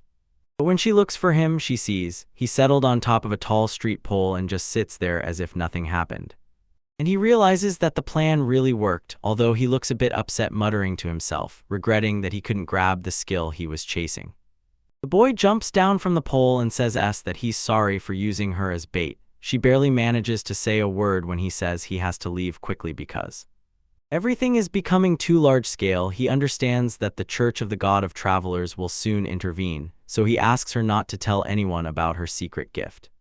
He rushed into the alley, shouting to her back that he counts on her silence. Essence remains on the ground, just standing and watching him go in complete shock. She is completely covered in the dark filth of the monster, trying to make sense of everything while huge stones and debris began to fall everywhere. The entire area was shaking from the aftershocks of the battle, and then the boy finds the very last monster left. The monster barely manages to react as the boy tells him that his time is up, standing there like his energy begins to rage wildly. He looks like a completely different person, all that power swirling around his body, and the monster lets out one last desperate scream. The boy simply shouts and lunges into attack with a powerful strike, causing a giant explosion tears through the street. He lets out a loud scream as the light disperses, leaving nothing Nothing, just a crater where the monster once was. He freezes for a moment amid the rubble, then raises his eyes and notices someone moving across the rooftops.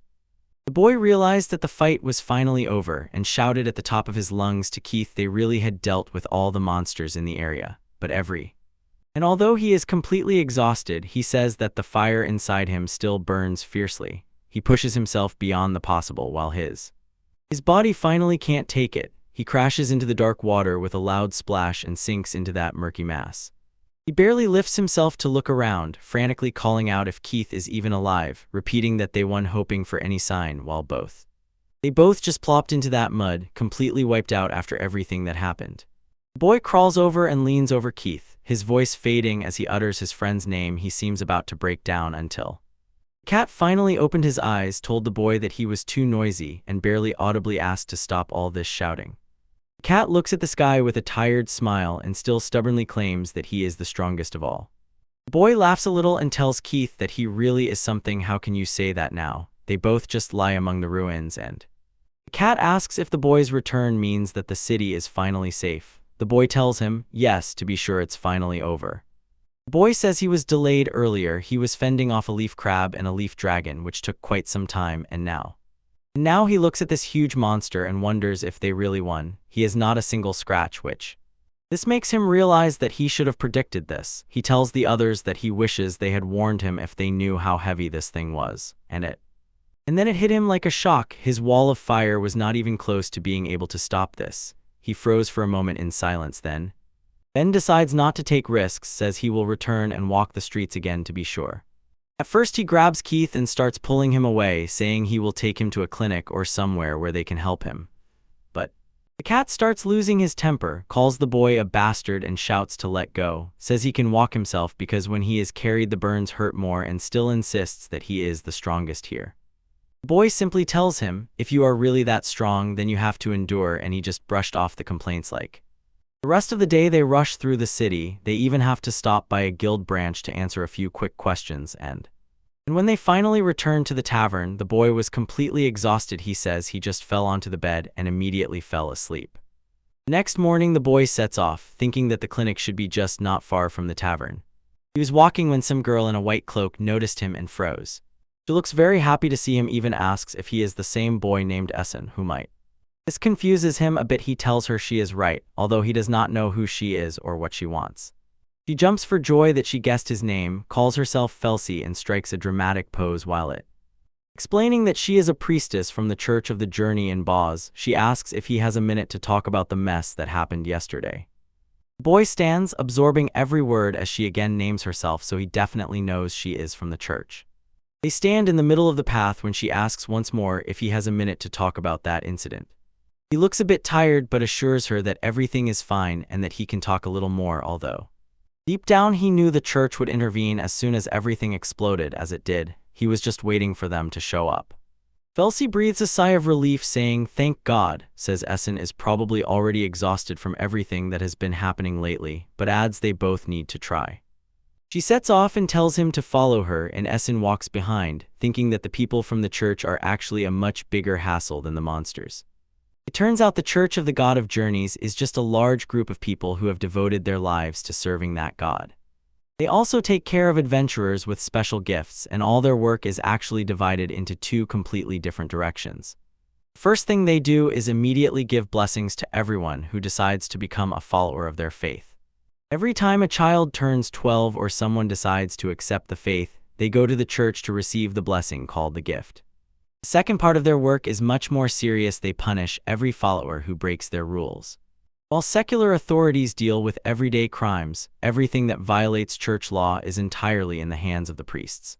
That is, if some adventurer messes up and a monster destroys a town because of him, it is the priests who will come to clean up all that mess. And the situation they are currently fighting is exactly such a problem. As they walk, Essen becomes increasingly worried. The church seems obsessed with its strict rules. He knows, in their eyes, the gift exists for only one purpose: to kill monsters and nothing more. Looking around, he thinks that for the Church of the Journey to God, the most important thing is to never forgive monsters, even for the fact that they exist. And even worse for him is that he knows his body sometimes really turns into a monster. If they ever find out the truth, he will definitely be hunted down. Elsie pulls him out of his thoughts, happily calling him to follow her inside, and he just follows her. They enter the room, she tells him to wait a second, and he remains standing, guessing what she has planned. Essen sits down and tries to get serious, saying she wants to talk about the details of the case. Felsi interrupts him and says she already knows everything because she herself read all the investigation materials in advance. Before he can respond, a huge pile of food, sausages, eggs, and oysters is slammed onto the table with a bang. Essen just sits frozen, looking completely stunned, utterly confused by that gigantic pile of food she brought herself. Essen looks completely shocked when he is called a hero who saved the entire city, and Felsi pretends it's nothing, says she wanted to see him so much that she came first thing in the morning without even having breakfast. Essen looks at her and asks skeptically, "Are you seriously going to eat all that food right here?" She starts stuffing her mouth and clearly indicates that she won't share, but Essen just says he doesn't even need it. He tries to clarify the matter, says that the real hero is actually Kit, and he himself only helped a little F. Felsi thinks he is just being modest but firmly says that it is true and asks her to speak briefly. He needs to go to Kit. She says that the monster hunt was so chaotic that many details were probably missed in the official reports, although she definitely says that in her story he and his friend did receive a lot of praise. When he heard this, it was as if a huge burden fell from his shoulders. He says it is a real relief that this story finally became known. Elsie prepares to dive into questions, and Essen sits and puzzles over where to start and what to ask her first at all. Essen looks a little tense and tells her that everything is exactly as written in the report. Elsie smiles and agrees, but says that it is still important for her to hear the whole story from him personally. Essen looks quite awkward when he admits that he was not actually there to see the moment when the monsters began their frenzied attack.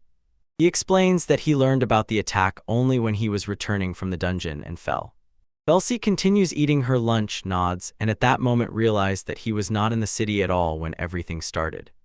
Her gaze became sharp and she says that despite this, it seems he already knew what the criminal looked like. Essen remembered everything and confirmed. He recognized only that one person, but he only passed her by the entrance to the dungeon, so he honestly says he actually does not know her name or any detail. He asks if they have already managed to find the culprit, but Felsi only looks at him playfully and says, "It's a secret." Finally, she accidentally lets slip that the hypnotist girl is kept in the back room, and Essen just sits there, trying to digest this news. Felsi stirs a piece of food with a fork and, smiling, says how strange it is that the criminal simply surrenders. Essen looks very worried and asks her what will really happen to that girl now. Elsie's face darkened and she told him directly, it will be the death penalty. She casually takes a sip of her drink and adds that this is done only after the person's gift is taken away. That's what's scary in the church. Everything is decided by what the priest says right here and now. Elsie continues, although they all deserve to die, this girl is definitely the most guilty among them. She explains that hypnotizing monsters is one thing, but losing control and putting the whole city at risk is much worse, and Essen gets a little embarrassed and says he thought all this was already mentioned in the report. He notes that the girl's gift had a flaw. It forced her to pull monsters in the opposite direction from the evacuation. And although she was mistaken, he insists, she is the only reason the city did not suffer much greater destruction. A creepy gleam appeared in Felsi's eyes, and she asks if her rank will increase if she kills the monster she brought herself.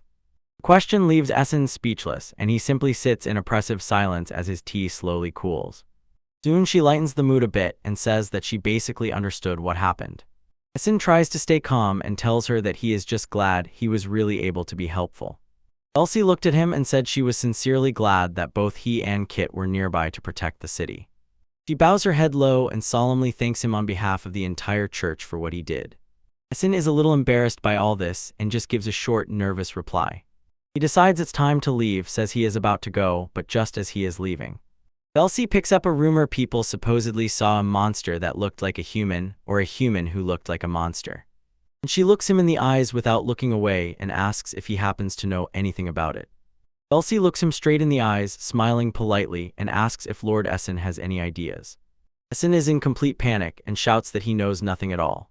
He tries to brush it off, saying that in that chaos everyone was confused, so people probably just saw everything wrong. Elsie simply nods and says she understands. Even he does not know what is going on here, even in the city itself. But then her mood becomes completely gloomy. She says that if there really was a monster pretending to be a human, Her church would have no choice but to intervene and carry out a full execution. Essen stands with a fake smile, all sweaty and horrified by what he just heard. Suddenly Felsi instantly brightened, became incredibly cheerful, and apologized for taking so much of his time. As he runs away, she waves and thanks him, saying hopefully that they will meet again soon. Essen walks alone into the forest, completely exhausted and trembling after the near disaster. Essen is still trembling after that conversation, thinking to himself that he never wants to see that priestess again.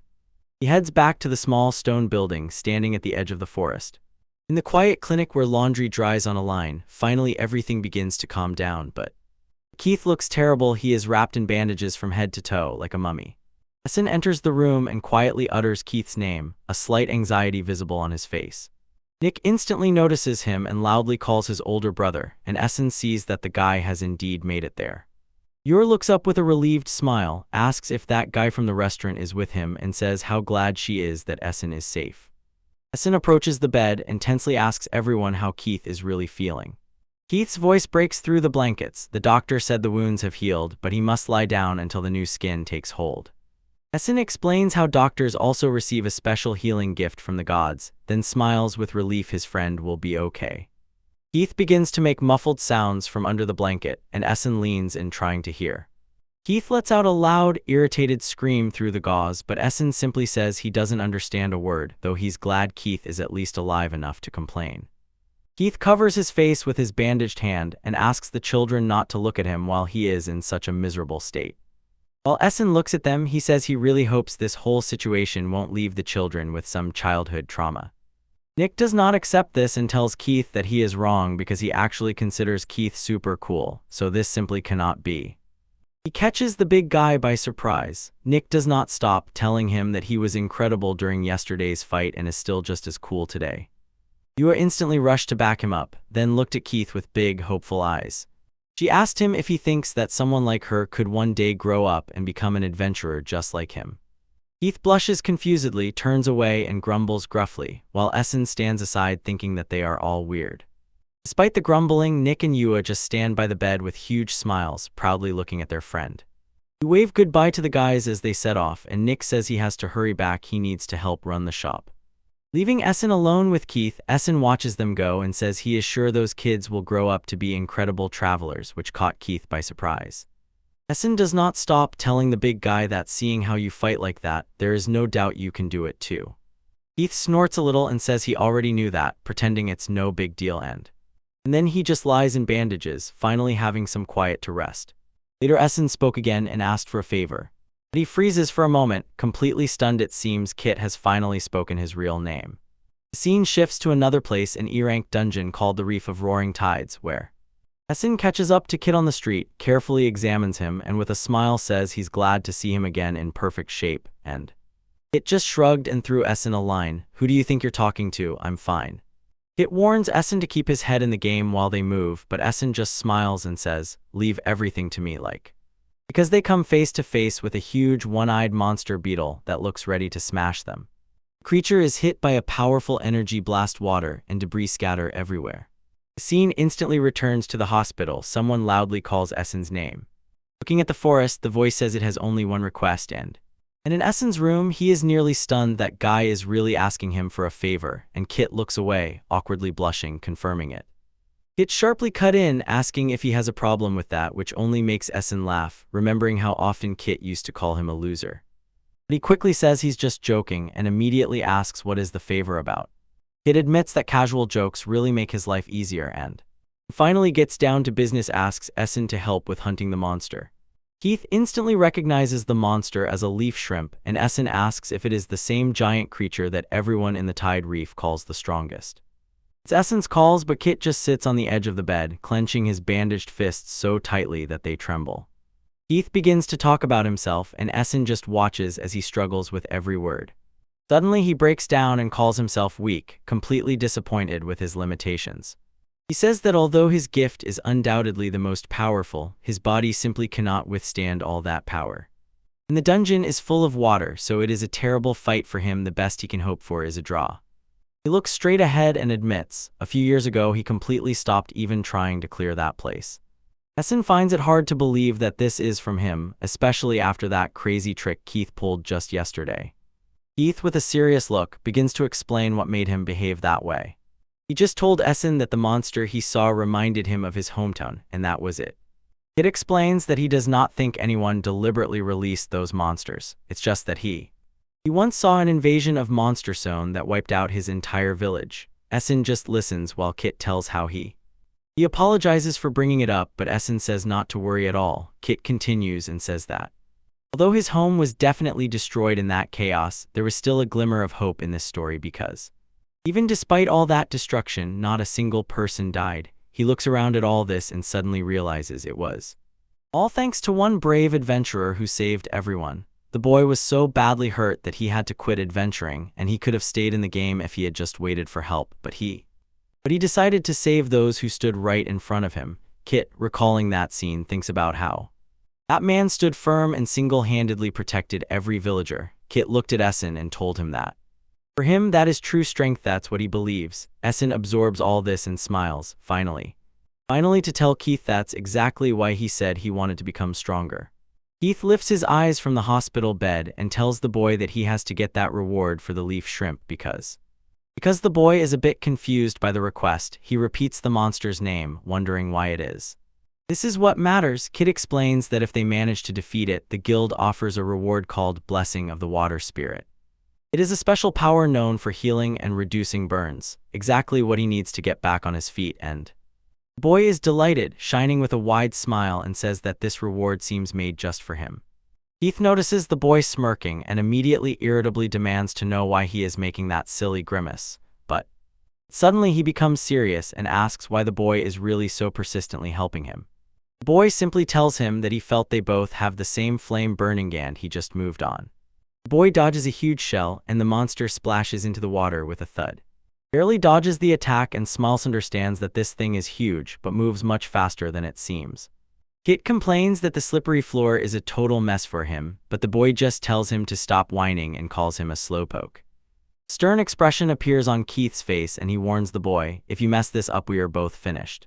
The boy just looks at the giant creature and jokes that he's glad to see it in such great shape today, even when huge waves rage around them and the monster becomes more and more aggressive. Drenched with water, the boy reminds himself that his only task now is to be bait, so he lunged forward and struck the hard shell of the monster lightning fast. It's annoying, but the boy understands. He doesn't have the same raw strength as Keith. This thing is much tougher than the crabs he's used to. And he knows Keith needs a minute to gather enough energy for a real finishing blow.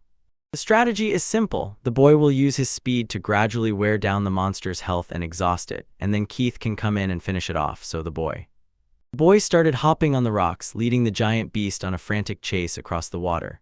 The boy keeps taunting, telling the beast that although it's powerful, it can only move in a straight line. He feels on top of the world. The plan seems perfect, and he's sure it will be easy to dodge that thing. He shouted loudly that such a big body will quickly run out of strength, and now all he has to do is wait for Keith to. Suddenly, a giant shockwave hit him, completely catching him off guard and tossing him into the air.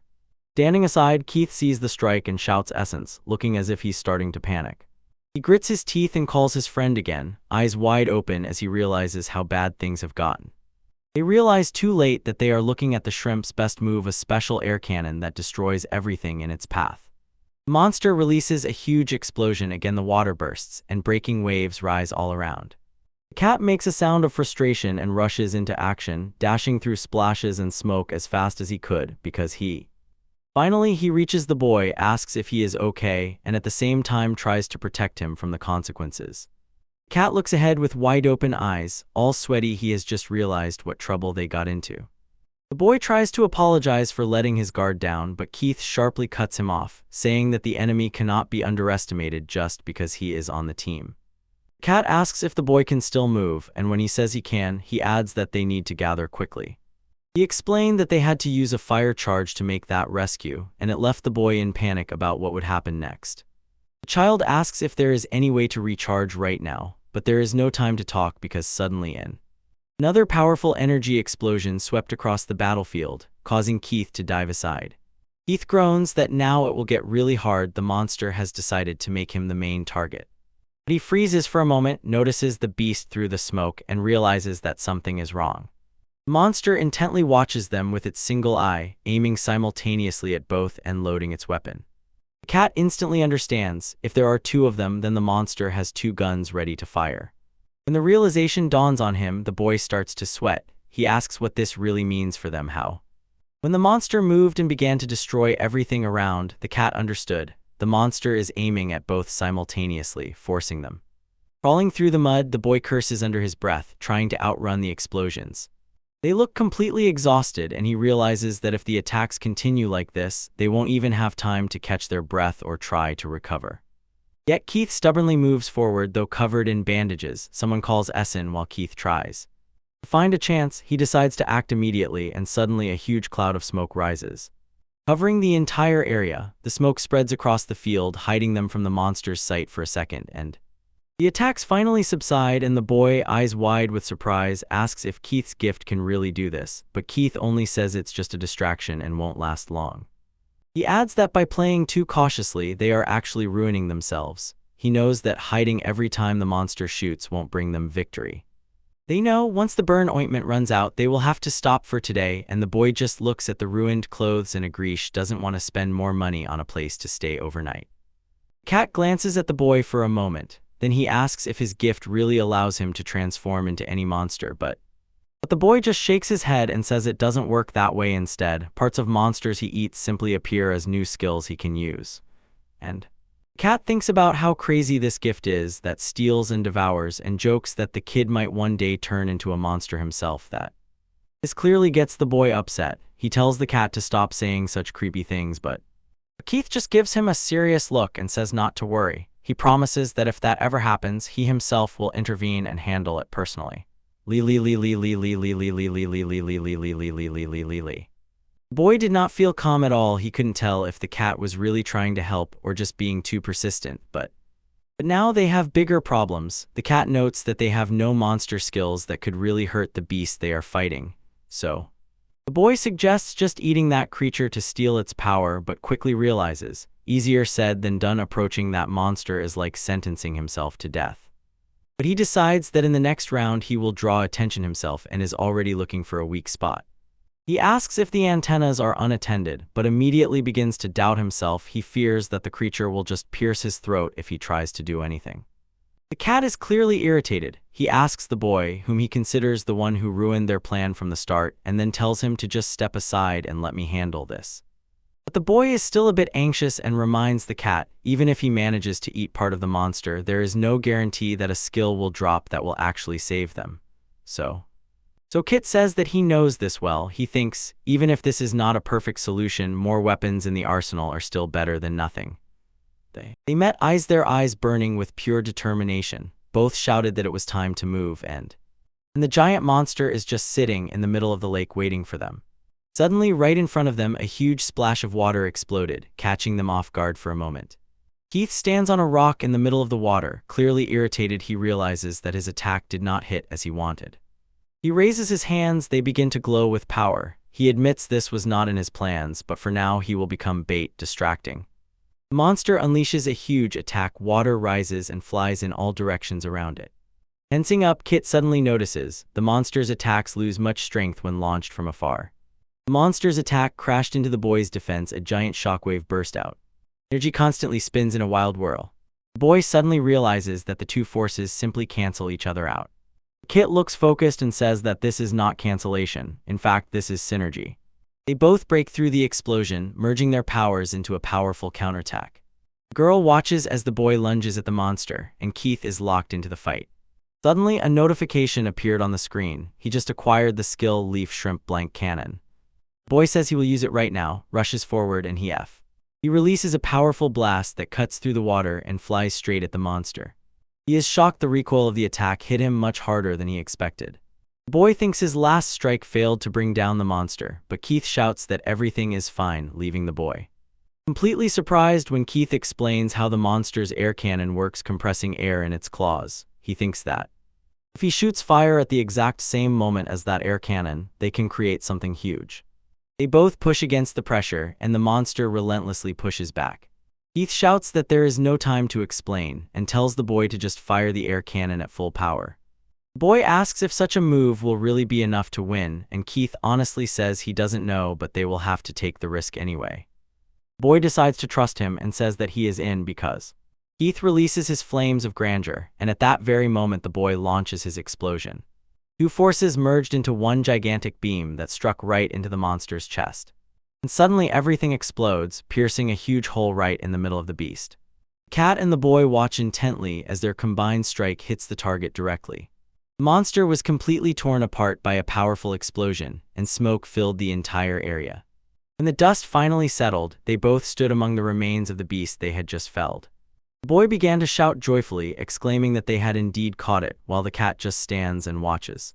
Looking cool, he gets a thumbs up from the boy, who says that the victory was brought by his clever mind. Keith just smiles and says of course, boasting a little that he is still the strongest. He jumps down and grabs a piece of the monster, asking if these shrimp legs will really bring him the blessing of the water spirit.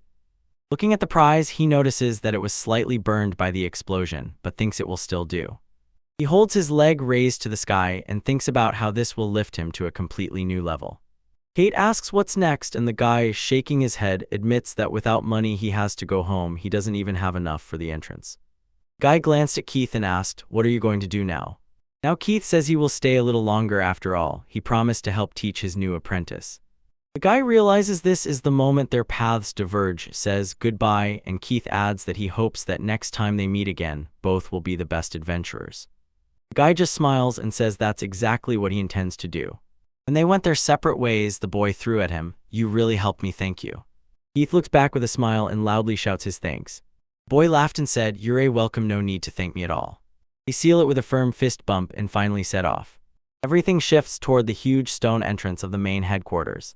The official guild is the place where all the highest-ranking adventurers gather to find work. Polaris was just walking along when suddenly someone loudly shouted her name from behind. It turned out to be Wellness, who was leaning against the wall and telling her that she looked wonderful today. She was not fooled by his act at all and asked if he had just lied and waited for her to appear again. Wellness, an adventurer of the 73rd rank and high level, just laughed and said it was a complete coincidence, but Polaris shrugged indifferently and ordered him to stop following her. She was not going to join his company. She looked him straight in the eyes and said that he would only hold her back. Wellness simply accepted the blow with a smile and said that she was as strict as she had always been. He walked beside her and sincerely admitted that his gift was not for attacks, so it might not suit her character. Yet he was still sure that their different abilities would actually make them perfect opponents in battle. He became a bit more serious and said that he had actually come to her not for that, and Polaris was completely confused. Wellness began to tell how he had actually been quite surprised the other day. He recalled seeing her glance at the ranking board and then suddenly rush all the way down to the lower district. Polaris directly asks him if he was following her, and he just laughs in response, as if someone as noble as she is has no place in such a filthy corner. She sharply cuts him off, saying it's none of his business, tells him to stop babbling and just move, but he just threw that look at her and quietly asked if he really was following her. Wellness paused for a moment, trying to remember if that boy was named Essen. And then he says he has never seen her with such an expression on her face before. He leans closer and quietly says not to worry right now, he is not going to do anything to that boy. He keeps insisting for a long time that people of their high status should behave a bit more dignified, He approached her right up close and scolded her to stop hanging out with lousy adventurers. Because of them, all high-ranking adventurers look bad. Wellness leaned closer and quietly told Polaris that the fate of that child depends on how she behaves next, and Polaris She just grits her teeth, and Wellness laughs and says that today perhaps it's time to stop these jabs. Polaris silently walks away, and behind her Wellness shouts after her that she really needs to think about it. He reminds her that his door is always open, and she looks back with an expression of pure disgust. We move on. Above the streets and rooftops of the city shines the sunny noon, when in the Guild of Young Adventurers everything comes alive and everyone is bustling, setting off, including Essen looks at the scoreboard and, holding his breath, sees his name in 65,000th place. He clenches his fist and feels a wild exhilaration before the jump, especially because he remembered that last time he got stuck at 85,000, and it turned out that the recent expedition really raised his rating. Although it was a bit strange for him to be happy, the rank increase happened only because of that crazy monster onslaught. Lulu notices Essen walking through the guild, calls him by name. He stops and waves back a sage. She says that too much time has passed since she last saw him and officially welcomes him back to the office. To say that she had already read the report from the church and knows that the recent incident must have been a real nightmare. Essen just laughed, pretended he didn't care, and told her it didn't matter. He hardly did anything, just happened to be there by chance. But Lulu doesn't give up so easily. She calls him a liar and shows the official report published about his great battle with the monster. Essen was shocked that she told it in such detail, but she just waved it off. It's my job, especially when he gets into trouble.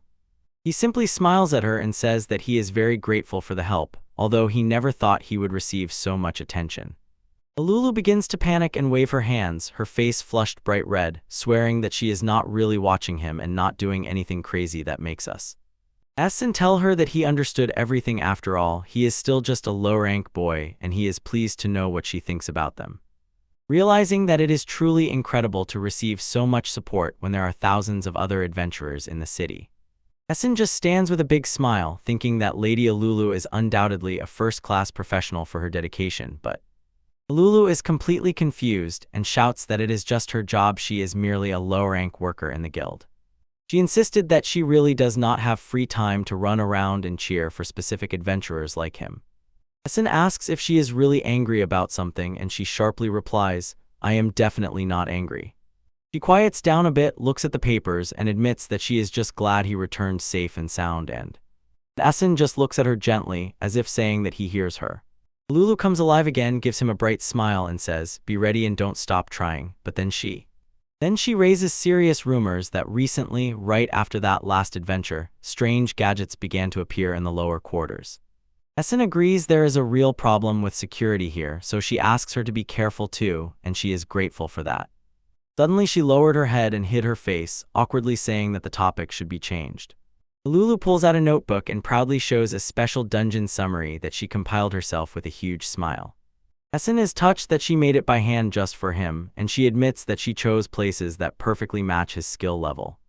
Essen is wildly delighted and thanks her for all the work she put into the guide. My top spot is a place called House and Valley, which is essentially a bunch of rough rocks and rivers that make it. This is the hardest challenge Essen has faced so far, but he knows he must deal with it. Looking at the monsters flying around, he realizes most adventurers simply wouldn't cope in such a place, especially with crazy terrain everywhere strewn with giant stone pillars. Essen moves through the stones, full of confidence that his current gift will allow him to handle everything that happens on the way. But suddenly, a giant bird monster swoops down from the sky and grabs someone, who screams that they will be eaten. But it turns out it's a girl with a wild look who screams that she will eat someone. Essen notices other adventurers in the distance and immediately worries that they are being attacked. At the very moment when the wild bird girl was grabbed and carried into the sky, she screamed throughout the flight. Essen recognized the monster. It is the Valley Falcon, and understood he cannot just stand there, he must save her. But as soon as he tries to move, suddenly he feels nauseous and he clutches his head in pain. He realizes that he is still not used to his new eyes, so he forces himself to turn off their power. When he looks up again, he cannot believe his eyes. The little bird has already flown so far. Meanwhile, the girl is wildly happy and shouts how cool it is that she is finally flying. While the birds have not eaten her yet, she thinks they are carrying her back to the nest to eat later. And she looks down and sees something rushing swiftly below. Essen grits his teeth in pain and rushes forward, shouting that he is going to save her. Essen dashed forward, completely shocked that the monster just spoke to him, and the bird girl started to panic. He remains calm because he has already checked the area with his abilities. Right beneath them is a deep river that will catch them in the fall. He puts all his last strength into one powerful movement, shouting that he is not giving up yet. He calls the wing skill into action, and a huge arc of energy cuts through the air. The strike hits exactly the leg of the giant bird, and the girl doesn't even have time to realize what is happening. Everything shook. Essen loudly shouted the attack, sharp claw, and cut through the bird monster. It howled, and the girl finally she loses balance and begins to fall rapidly to the bottom of the canyon, screaming at the top of her lungs. She raises her eyes in complete shock as the bird's claw tears apart and blood splatters around. Just at that moment, a system message appeared on the screen. He won the silver wings of the falcon. Essen sees it and knows time has come, and they both disappeared in a bright flash of light, falling. Essen reaches out his hand as they fly down and shouts to the girl, "Give me your hand, I can save her." She shouted back and reached out her hand, barely missing his hand as they fell through the air. In the air, but finally they firmly grabbed each other's hands, and giant bird feathers slowly swirled around them. The wing skill activates and Essen tightly presses her to himself, gliding through the canyon with huge, widespread white wings. When the earth suddenly rushes towards you, someone thinks they managed to stop the fall at the last moment, but they crash straight into the river with a huge splash, and Essen admits that they definitely didn't manage to break.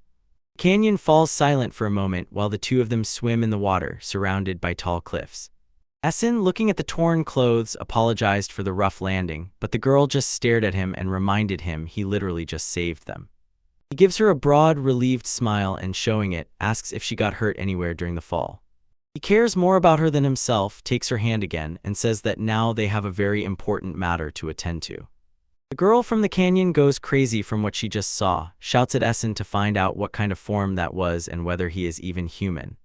She pressed her face close to his and asks if it's some special gift because of how those parts of the monster grew from him, and she is so thrilled that she begs to do it again. Essen just stands there as if rooted to the spot, completely stunned, and doesn't know how to react to her sudden friendliness. She laughs and rubs her head, apologizing for being a bit too excited, and Essen looks completely exhausted after everything they've been through. With a wide, confident smile, she finally calls herself Ryuka, like a completely different person than the one who attacked him. Suddenly she realizes she still hasn't said a proper thank you to him, so she freezes for a moment and wonders what to do when Essen told her his name, and she immediately shouted a big thank you. But he looks at her confusedly while she puts her jacket back on and asks if she is not afraid of him at all.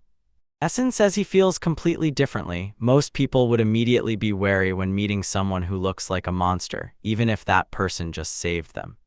Ruka looks at him seriously and explains that types of monsters are always tied to specific dungeons, and barriers never allow them to break free from there. Ryuka raises a finger, thoughtfully considers, and suddenly realizes his strange transformation might turn out to be a rare gift. Essen nods, standing in the middle of the canyon, but admits there was still a chance. It could simply be a new type of monster they had never seen before. Such a sharp, tense expression appears on her face she begins to say something. Suddenly she completely loses self-control, blushes, and shouts about how much she adores monsters. Essen looks completely panicked, and she tells him that even if he really was like that, she doesn't care. He looks at her as if not believing his eyes when she says that she actually wants to get even closer to such a humanoid monster like him. She starts to fanatically admire how cool they are, obsessed with how their bodies are made for hunting, and considers their appearance simply irresistible. She even admits that earlier she just let him catch her to get a better look at his figure, and she didn't care at all what would happen next. Essen tries to walk away and pretends not to notice her, but she does not fall behind. She follows right on his heels. She begged him to transform again, just to see those wings and fangs one more time. The hand insists until the boy finally admits that he really does not want to show off his secret gift, but she simply approaches him closely and asks if he is ashamed, since she has already seen that form anyway. In the end, he gave in and said okay, and she was insanely happy about it. She couldn't wait to see it again. The boy shouts focusedly the power of the silver wings, and suddenly those huge feathered wings spread wide open, and the hand froze in genuine admiration. Her eyes stars and she can't hold back. She shouts how cool it looks. The boy just looks back over his shoulder and asks if this is really what she wanted. The hand doesn't even have time to answer. She is already diving inside, hugging the feathers and shouting that they feel like real ones to the touch. She begins grabbing and squeezing them so hard that he lets out a panic scream, but she does not stop pressing them to her face and rubbing, constantly saying that they are much softer and darker than she expected. The boy shouts loudly, while Ruka meanwhile keeps twisting the feathers and only complains that they do not smell like game. He finally loses patience and tells her to stop. She jumps around him like a child, and because of this, it becomes impossible for him. He finds it hard to keep his form. The wings fall apart into down and separate feathers, leaving the boy completely breathless. He looks her straight in the eyes and says that this is the end of the show, and this is not at all what Ruka wanted to hear, but he says that actually it scares him when she licks them. It turns out he feels everything through those wings, and her touch it's just too strange for him. Ruka hunched over, looking quite disappointed, mumbling that they weren't going to break or anything, but then the boy blushed even more and said to her confusedly that when her breasts are pressed so close to him, he becomes uneasy. Finally, Ruka gives up. She says she will stop if he really dislikes it that much, and the boy feels quite miserable because of his reaction. The boy stands and tries to fix his equipment, while Ruka just watches him, her face becoming serious as she asks if Essen is really just a low-rank adventurer. The boy is embarrassed why she asks right now, and she only nods at his clothes. He is still a complete mess. The boy explains that as soon as adventurers rise in ranks, they start using equipment made from monster parts because it can self-repair. He looks at his torn things, realizing how much damage they took in battle and tells Ruka that she strangely understands high-level equipment well. He couldn't help but ask if she might accidentally be some elite adventurer herself, but Ruka, the hand, simply laughs and tells him that he is completely wrong. It closes its eyes with a proud smile and explains that its real job is to be a craftswoman. She raises her finger to attract his attention and begins to make him a considerable offer. She says that she had long thought of making new equipment for him herself. They stand in front of a huge mechanical building that seems to have giant legs, and the scale of the workshop is simply insane. It towers with metal cladding and strange pipes. The mischievous hand sticks out its tongue and says that this is its way of thanking him for saving her life and allowing her to see his special power. She spreads her arms wide and exclaims, "Ta-da!" As they approach the door. This is how she introduces him to her workshop.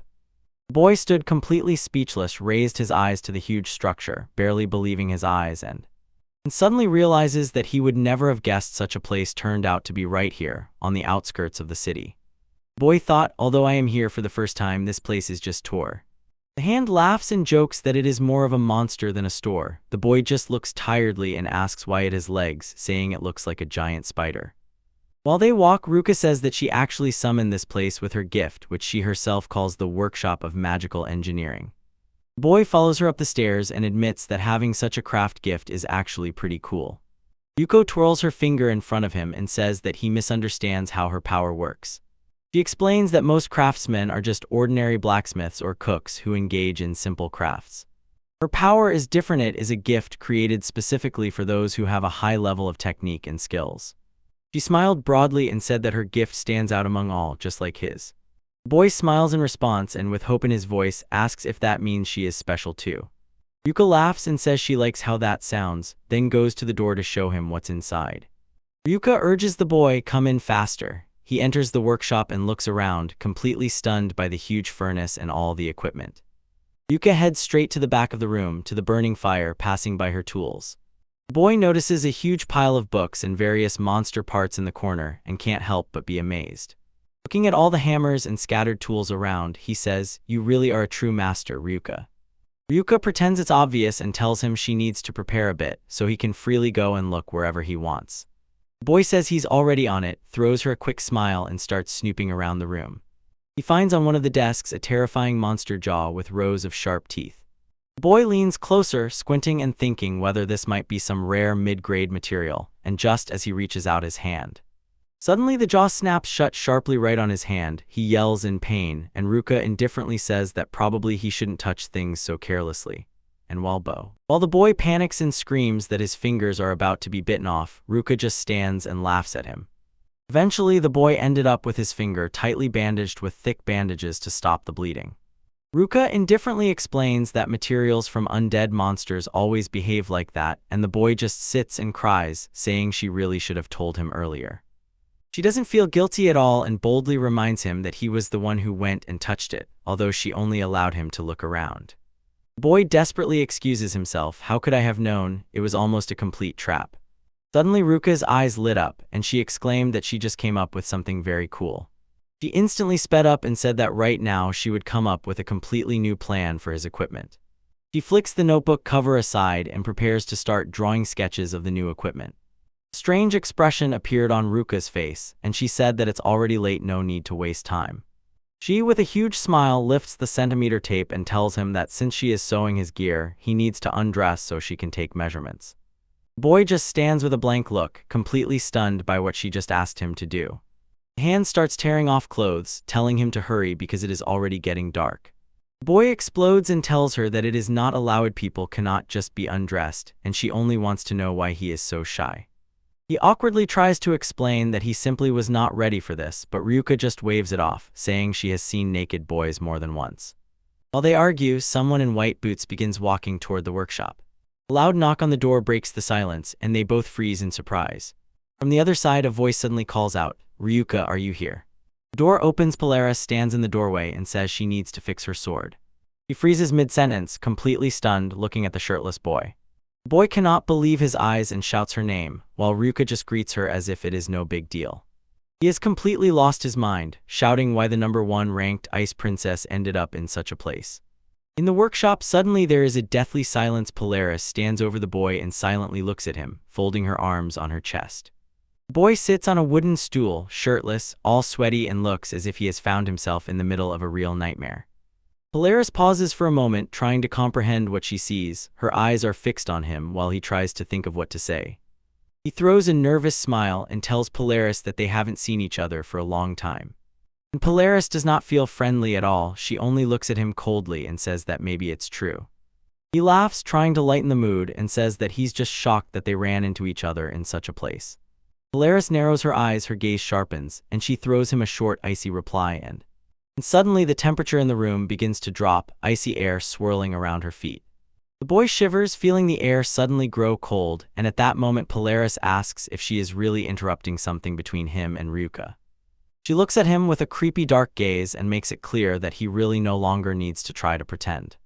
Polaris scans the boy from head to toe and says that his current appearance reveals everything. She tells him that it seems he is having fun, and he panics, shouting that she is completely wrong. Ryuka was just taking off his clothes. He tries to wriggle out, explaining that literally today he met Ryuka for the first time, but this only makes Polaris even more skeptical. She repeats again that he is hanging out in the house of a girl he just met. The guy completely loses his head when he realizes too late that his explanation made the situation much worse than it actually was. So he starts waving his arms like a madman, shouting that it is all just a big misunderstanding. Polaris is by no means convinced, only noting that he seems to have a lot of free time for someone who is supposed to be an adventurer. He immediately cuts her off in response, "No, that is not the case at all. On the contrary, I have been busy all the time." The guy explains that he took off his shirt only to take measurements and insists there is nothing suspicious. He has no time to hang out with girls. And suddenly Polaris smiled a little and said that she was just joking with him all along. Polaris admitted that she teased him only because, seeing his face after so many years, she wanted to tease him a little. The guy tells her that she needs to stop. Her teasing is actually scary, and Polaris just quickly apologizes. She confidently explains that she has known Ryuka for a long time and definitely knows what kind of girl she is. The guy realizes Ryuka is exactly the one who makes all the elite gear for Polaris. Polaris confirms that's how it is. They say with respect, Ryuka is actually famous among elite adventurers, a master of the highest class who really knows her craft. The guy is simply stunned by the news, and Polaris says that she herself is surprised to see him wandering around there. And at that very moment, from another room, Ryuka calls out, "Polaris, sorry to have kept you waiting so long." And she appears, extends a huge sword, and tells her that everything has already been repaired. Polaris briefly thanks her, but Ryuka just shrugs, saying there really wasn't much to fix there. Ryuka says that Polaris always helps a lot, and the girl explains that she just slightly adjusted the spear tip so that magic flows better through it. Ryuka couldn't help but smile and warmly told Polaris that she really takes great care of all her equipment. While Polaris plays with energy in her palm, she calmly asks if Ryuka really thinks so. Polaris says it's only because Ryuka makes such high-quality things, and the girl is all embarrassed by this and asks her to stop. The guy is left thinking what madness it is that the top ranker sees a master in her, and he wonders if someone that cool would really make equipment for him. Ryuka suddenly realizes that she has been ignoring him for a long time and sincerely apologizes to Essen for postponing his request for so long. And Essen just smiles and tells her that everything is fine after all, she is doing him a favor anyway. Ryuka grabs her tools and promises him that she will finish his work right away. Polaris just stands aside with crossed arms, quietly watching how they work together. Ryuka stands right behind the boy and begins taking measurements, carefully adjusting his posture. Ryuka writes a few lines on a piece of paper, suddenly raises her head and loudly changes the subject of the conversation. He glances at the two of them and asks if they really know each other. The boy says yes, and Polaris agrees, but she seems a bit reserved. Pouring herself a drink, Polaris adds that it's more like that they are just from the same hometown. Ryuka finds this quite interesting because you don't see that every day. She throws into the conversation that now they both travel alone and asks why they don't work together since they are from the same place. Maybe they just don't get along. He laughs awkwardly, admitting that they actually tried to form a team back when they were just starting, but Polaris takes a sip of her drink and explains that the difference in their skills became noticeable almost immediately. She cast a serious look and added that it was actually Essen who decided to break up the party. The boy was completely confused, awkwardly trying to apologize for how everything happened back then. The boy smiled a little awkwardly and admitted that he always knew he was only holding her back. The hand nods and says that everything is clear. Polaris's rise to power, honestly, was on a completely different level. She tells how Polaris appeared out of nowhere and rushed straight to the top, ending up in 9th place. In just a year, incredible, considering that most people don't even make it into the top 10,000. The figure of the hand Essen simply stubbornly did not want her friend to carry her, probably out of some pride, but the boy looks her straight in the eyes and says that a high rank means nothing if a person does not have true skill to back it up. The hand smiles and, as if casually, says how she likes Essen's attitude, and this completely caught Polaris by surprise. Making the hand tease them even more, the boy loses his head and shouts that she misunderstood them. Returning to business, the hand takes a feather and marks his hand, saying she will make equipment that truly matches his determination. Polaris watches them closely, wondering why a master of the highest level would go to such lengths for someone like him. Ryuka licks her lip and smiles slyly, saying that making this equipment is simply her way of thanking him for saving her in the dungeon. Polaris closes her eyes and finally absorbs everything, understanding why the trapper tries so hard. Looking back, Ryuka remembers that their first meeting felt exactly like this. Back then, everything was complete chaos and people were shouting for help. Polaris shows how Ryuka even dragged Essen into her Dramond. This drives the craftsman into a frenzy. He begins to apologize for all this fuss. The boy just confidently gave a thumbs up, telling both of them that he is 100% sure from now on Essen will become much stronger. Polaris looks at him for just a second and quietly agrees. She smiles to herself and says that she is actually looking forward to when this happens because if he remained weak, she would be quite bored. Determination lit up in the boy's eyes promised her that he would definitely catch up to her where she is now. Ryuka and Polaris exchanged a glance, both feeling the weight of his determination, and for a moment silence hung in the room. Until Polaris finally decides that it's time to go home, leaving Ryuka and the boy waving goodbye to her as she disappears down the street. Door clicked, someone called Ryuka and Wellness just walks inside. He threw Polaris a confident smile, asked her to give him some peace, and reproachfully asked why she was wandering again in such a remote place. Polaris completely loses his head, shouts his name, and accuses him of following her all the way here. The boy just stands there confused, and Polaris starts to break out in sweat from stress. A creepy gleam appears in Wellness's eyes, and Polaris wonders, is his appearance really just a coincidence? She just glared at him maliciously and pronounced his name as if it were a curse. The boy tries to understand what is happening and asks if this man is familiar to Polaris. At that moment, Wellness finally notices him standing there. Wellness suddenly covers his nose with his hand and makes a grimace as if there is some disgusting smell in the air. He approaches the boy directly, looks him up and down with a cold gaze. It is clear he considers him inferior. Finally, the boy loses his composure a little, looks him straight in the eyes and asks, "What is wrong with you?" Wellness just stands there, covering his mouth with his hand, laughing to himself as if he knows some big secret. He looks at the boy with pure disgust, as if asking why such a miserable person is even allowed to be in such a place. The boy is completely frozen by the unexpected insult, just looks at that boy and asks what his problem is. Polaris finally can't take it and tells Wellness to just stop, but he only sighs with boredom. He threw at Polaris's face, hanging out with a rat like this guy doesn't suit her and completely ruins her image. Wellness turns his attention to Ryuka and gives her unsolicited advice. She really needs to start choosing better clients.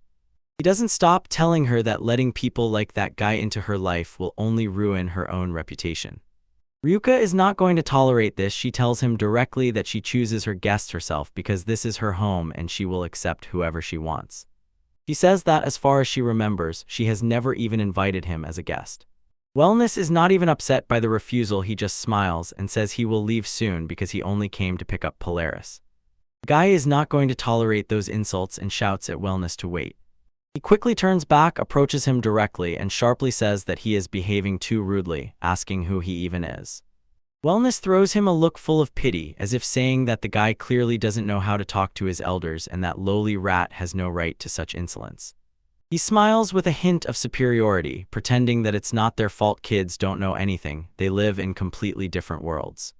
He proudly places his hand on his chest and begins to boast that he is 73rd in the ranking and a gifted genius. But then he burst out laughing loudly and shouted that actually the guy is Polaris, which made Ryuka and everyone else just freeze. Polaris just stands with an empty gaze, she can't even comprehend what he just said. The boy is equally stunned, looking at that man as if his whole world has just been turned upside down. He starts to panic, asks what is happening, and looks at Polaris to understand if it is really true. Polaris is now all sweaty, just staring at Wellness and wondering what game he is trying to play.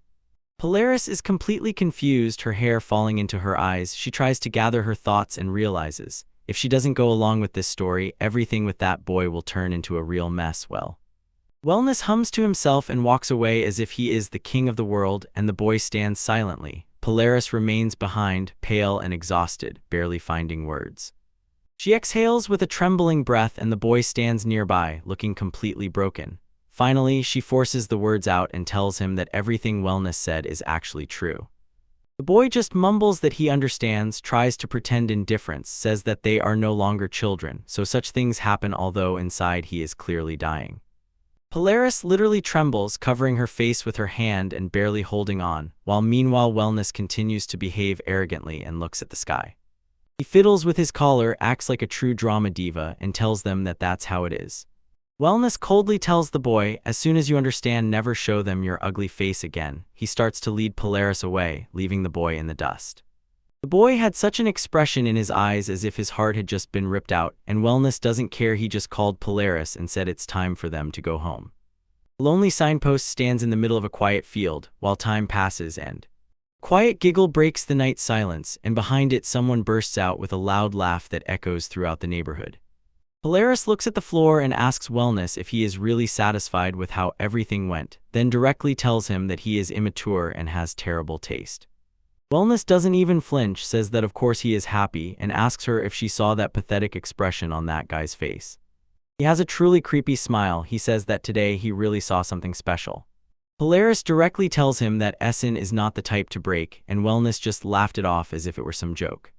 He leans in with a smug smile and says that for someone who supposedly won't break, this guy looks like he's suffering. Polaris's eyes narrow. She realizes that the guy who made this mess also behaves the most arrogant. She starts to walk away, saying that she feels like a complete failure for even agreeing to such a stupid lie. She tells him that she would usually get rid of him right now, but she is not going to risk punishment for attacking another adventurer. Turning around with pure hatred, she says that she will never give up her gift because of such a pathetic loser like him. She leaves him with a final warning: he really should not underestimate Essen. Polaris looks at Wellness with a burning fire in his eyes and tells him that Essen will climb to the top herself. She is completely serious because it is a promise they made to each other. She approaches closely, looks him in the face, and decisively says that she will take all that trashy energy he radiates and return it to him. Wellness is not upset at all. He just stands there with that irritating little smile. He even laughed, called her trust in that guy incredible, and loudly doubted whether he could even get back on his feet. When he starts to leave, he tells her that even if the guy manages to rise again, it doesn't matter, he will just be nearby to trample him back into the dirt like a bug. Finally, the sun sets over the city, and everything plunges into cold, quiet shadow. People slowly leave the streets and head home, leaving the alleys dark and... Meanwhile, the guy finally reaches his place, barely crawling up the stairs, and pushes open the door to his room. He doesn't even take off his gear, just faceplants onto the bed, completely broken from everything that just happened. The guy stares into emptiness and doesn't understand why everything Wellness said hits him so painfully. He just can't get those words out of his head. He thinks about the fact that Polaris supposedly already has a loved one. It should be a trifle, but it gnaws at him from the inside because he again. Suddenly she realizes she is already the strongest adventurer. She has her own gear master and a partner who truly keeps up with her in battle. He suddenly wondered, why did she even wait for someone like him? She already has a bunch of partners who don't hold her back, so. He keeps guessing, does she remain faithful because of an old promise, or does she simply pity him? He remembers those days when she really needed him nearby. The scene returns to their childhood, near a quiet house in the middle of the night where the only sound is a little girl crying bitterly in a dark room. Little Polaris curled up in a corner until she heard someone calling her name from the window. It's a boy. He tells her that it's him and that they need to run away from here immediately. She can hardly believe he appeared, but he tells her that she can no longer stay in a house with such a cruel father. He is determined to take her away from there once and for all. Polaris panics and asks where they should go at all, and the boy just says, "Anywhere is better than here." Father sees them and roars, demanding to know what they think they are doing, while the boy tries to pull her away. The man loses his head, shouts that they have destroyed his home, and smashes a bottle on the boy's head. Polaris can only scream while the boy stands his ground, defending her, taking a hard blow right in the face and not backing down. They manage to break free, and he whispered to her, "Wherever we go, I will be the one to protect you." While they rest, the boy asks if she still remembers that dream he told her about, and this leads to. He carried her on his back and excitedly said that at 10 years old he would become a traveler, and they would become the best duo. Time passes and Polaris learns that her gift is called Silver World, which gives her the power to control ice, and the boy is thrilled, thinking. He thought she would be incredibly strong, but froze in amazement when she indifferently tore the area apart with a huge ice attack. Finally, she starts climbing the ladder, excitedly showing him that her rating has skyrocketed again. Polaris tells us that this is not enough for her. She does not stop, climbs higher, and firmly declares that her true goal is to take first place. She looks back and with a huge smile on her face says the name Essen, but then. Suddenly the boy sharply wakes up in bed, sits up, and looks completely confused and as if not himself. The morning sun hits his eyes and he just sits on the edge of the bed, head in hands, as if the day started badly. He tells himself that things are bad and thinks about how that dream is actually pathetic and funny. Deciding that it was quite a pathetic way to wake up, he went out to the yard to the stone well. He splashes icy water on his face, trying to shake off that depressed state. He crouched down by the bucket. The other boys are wandering in the background and he is stuck in his own head.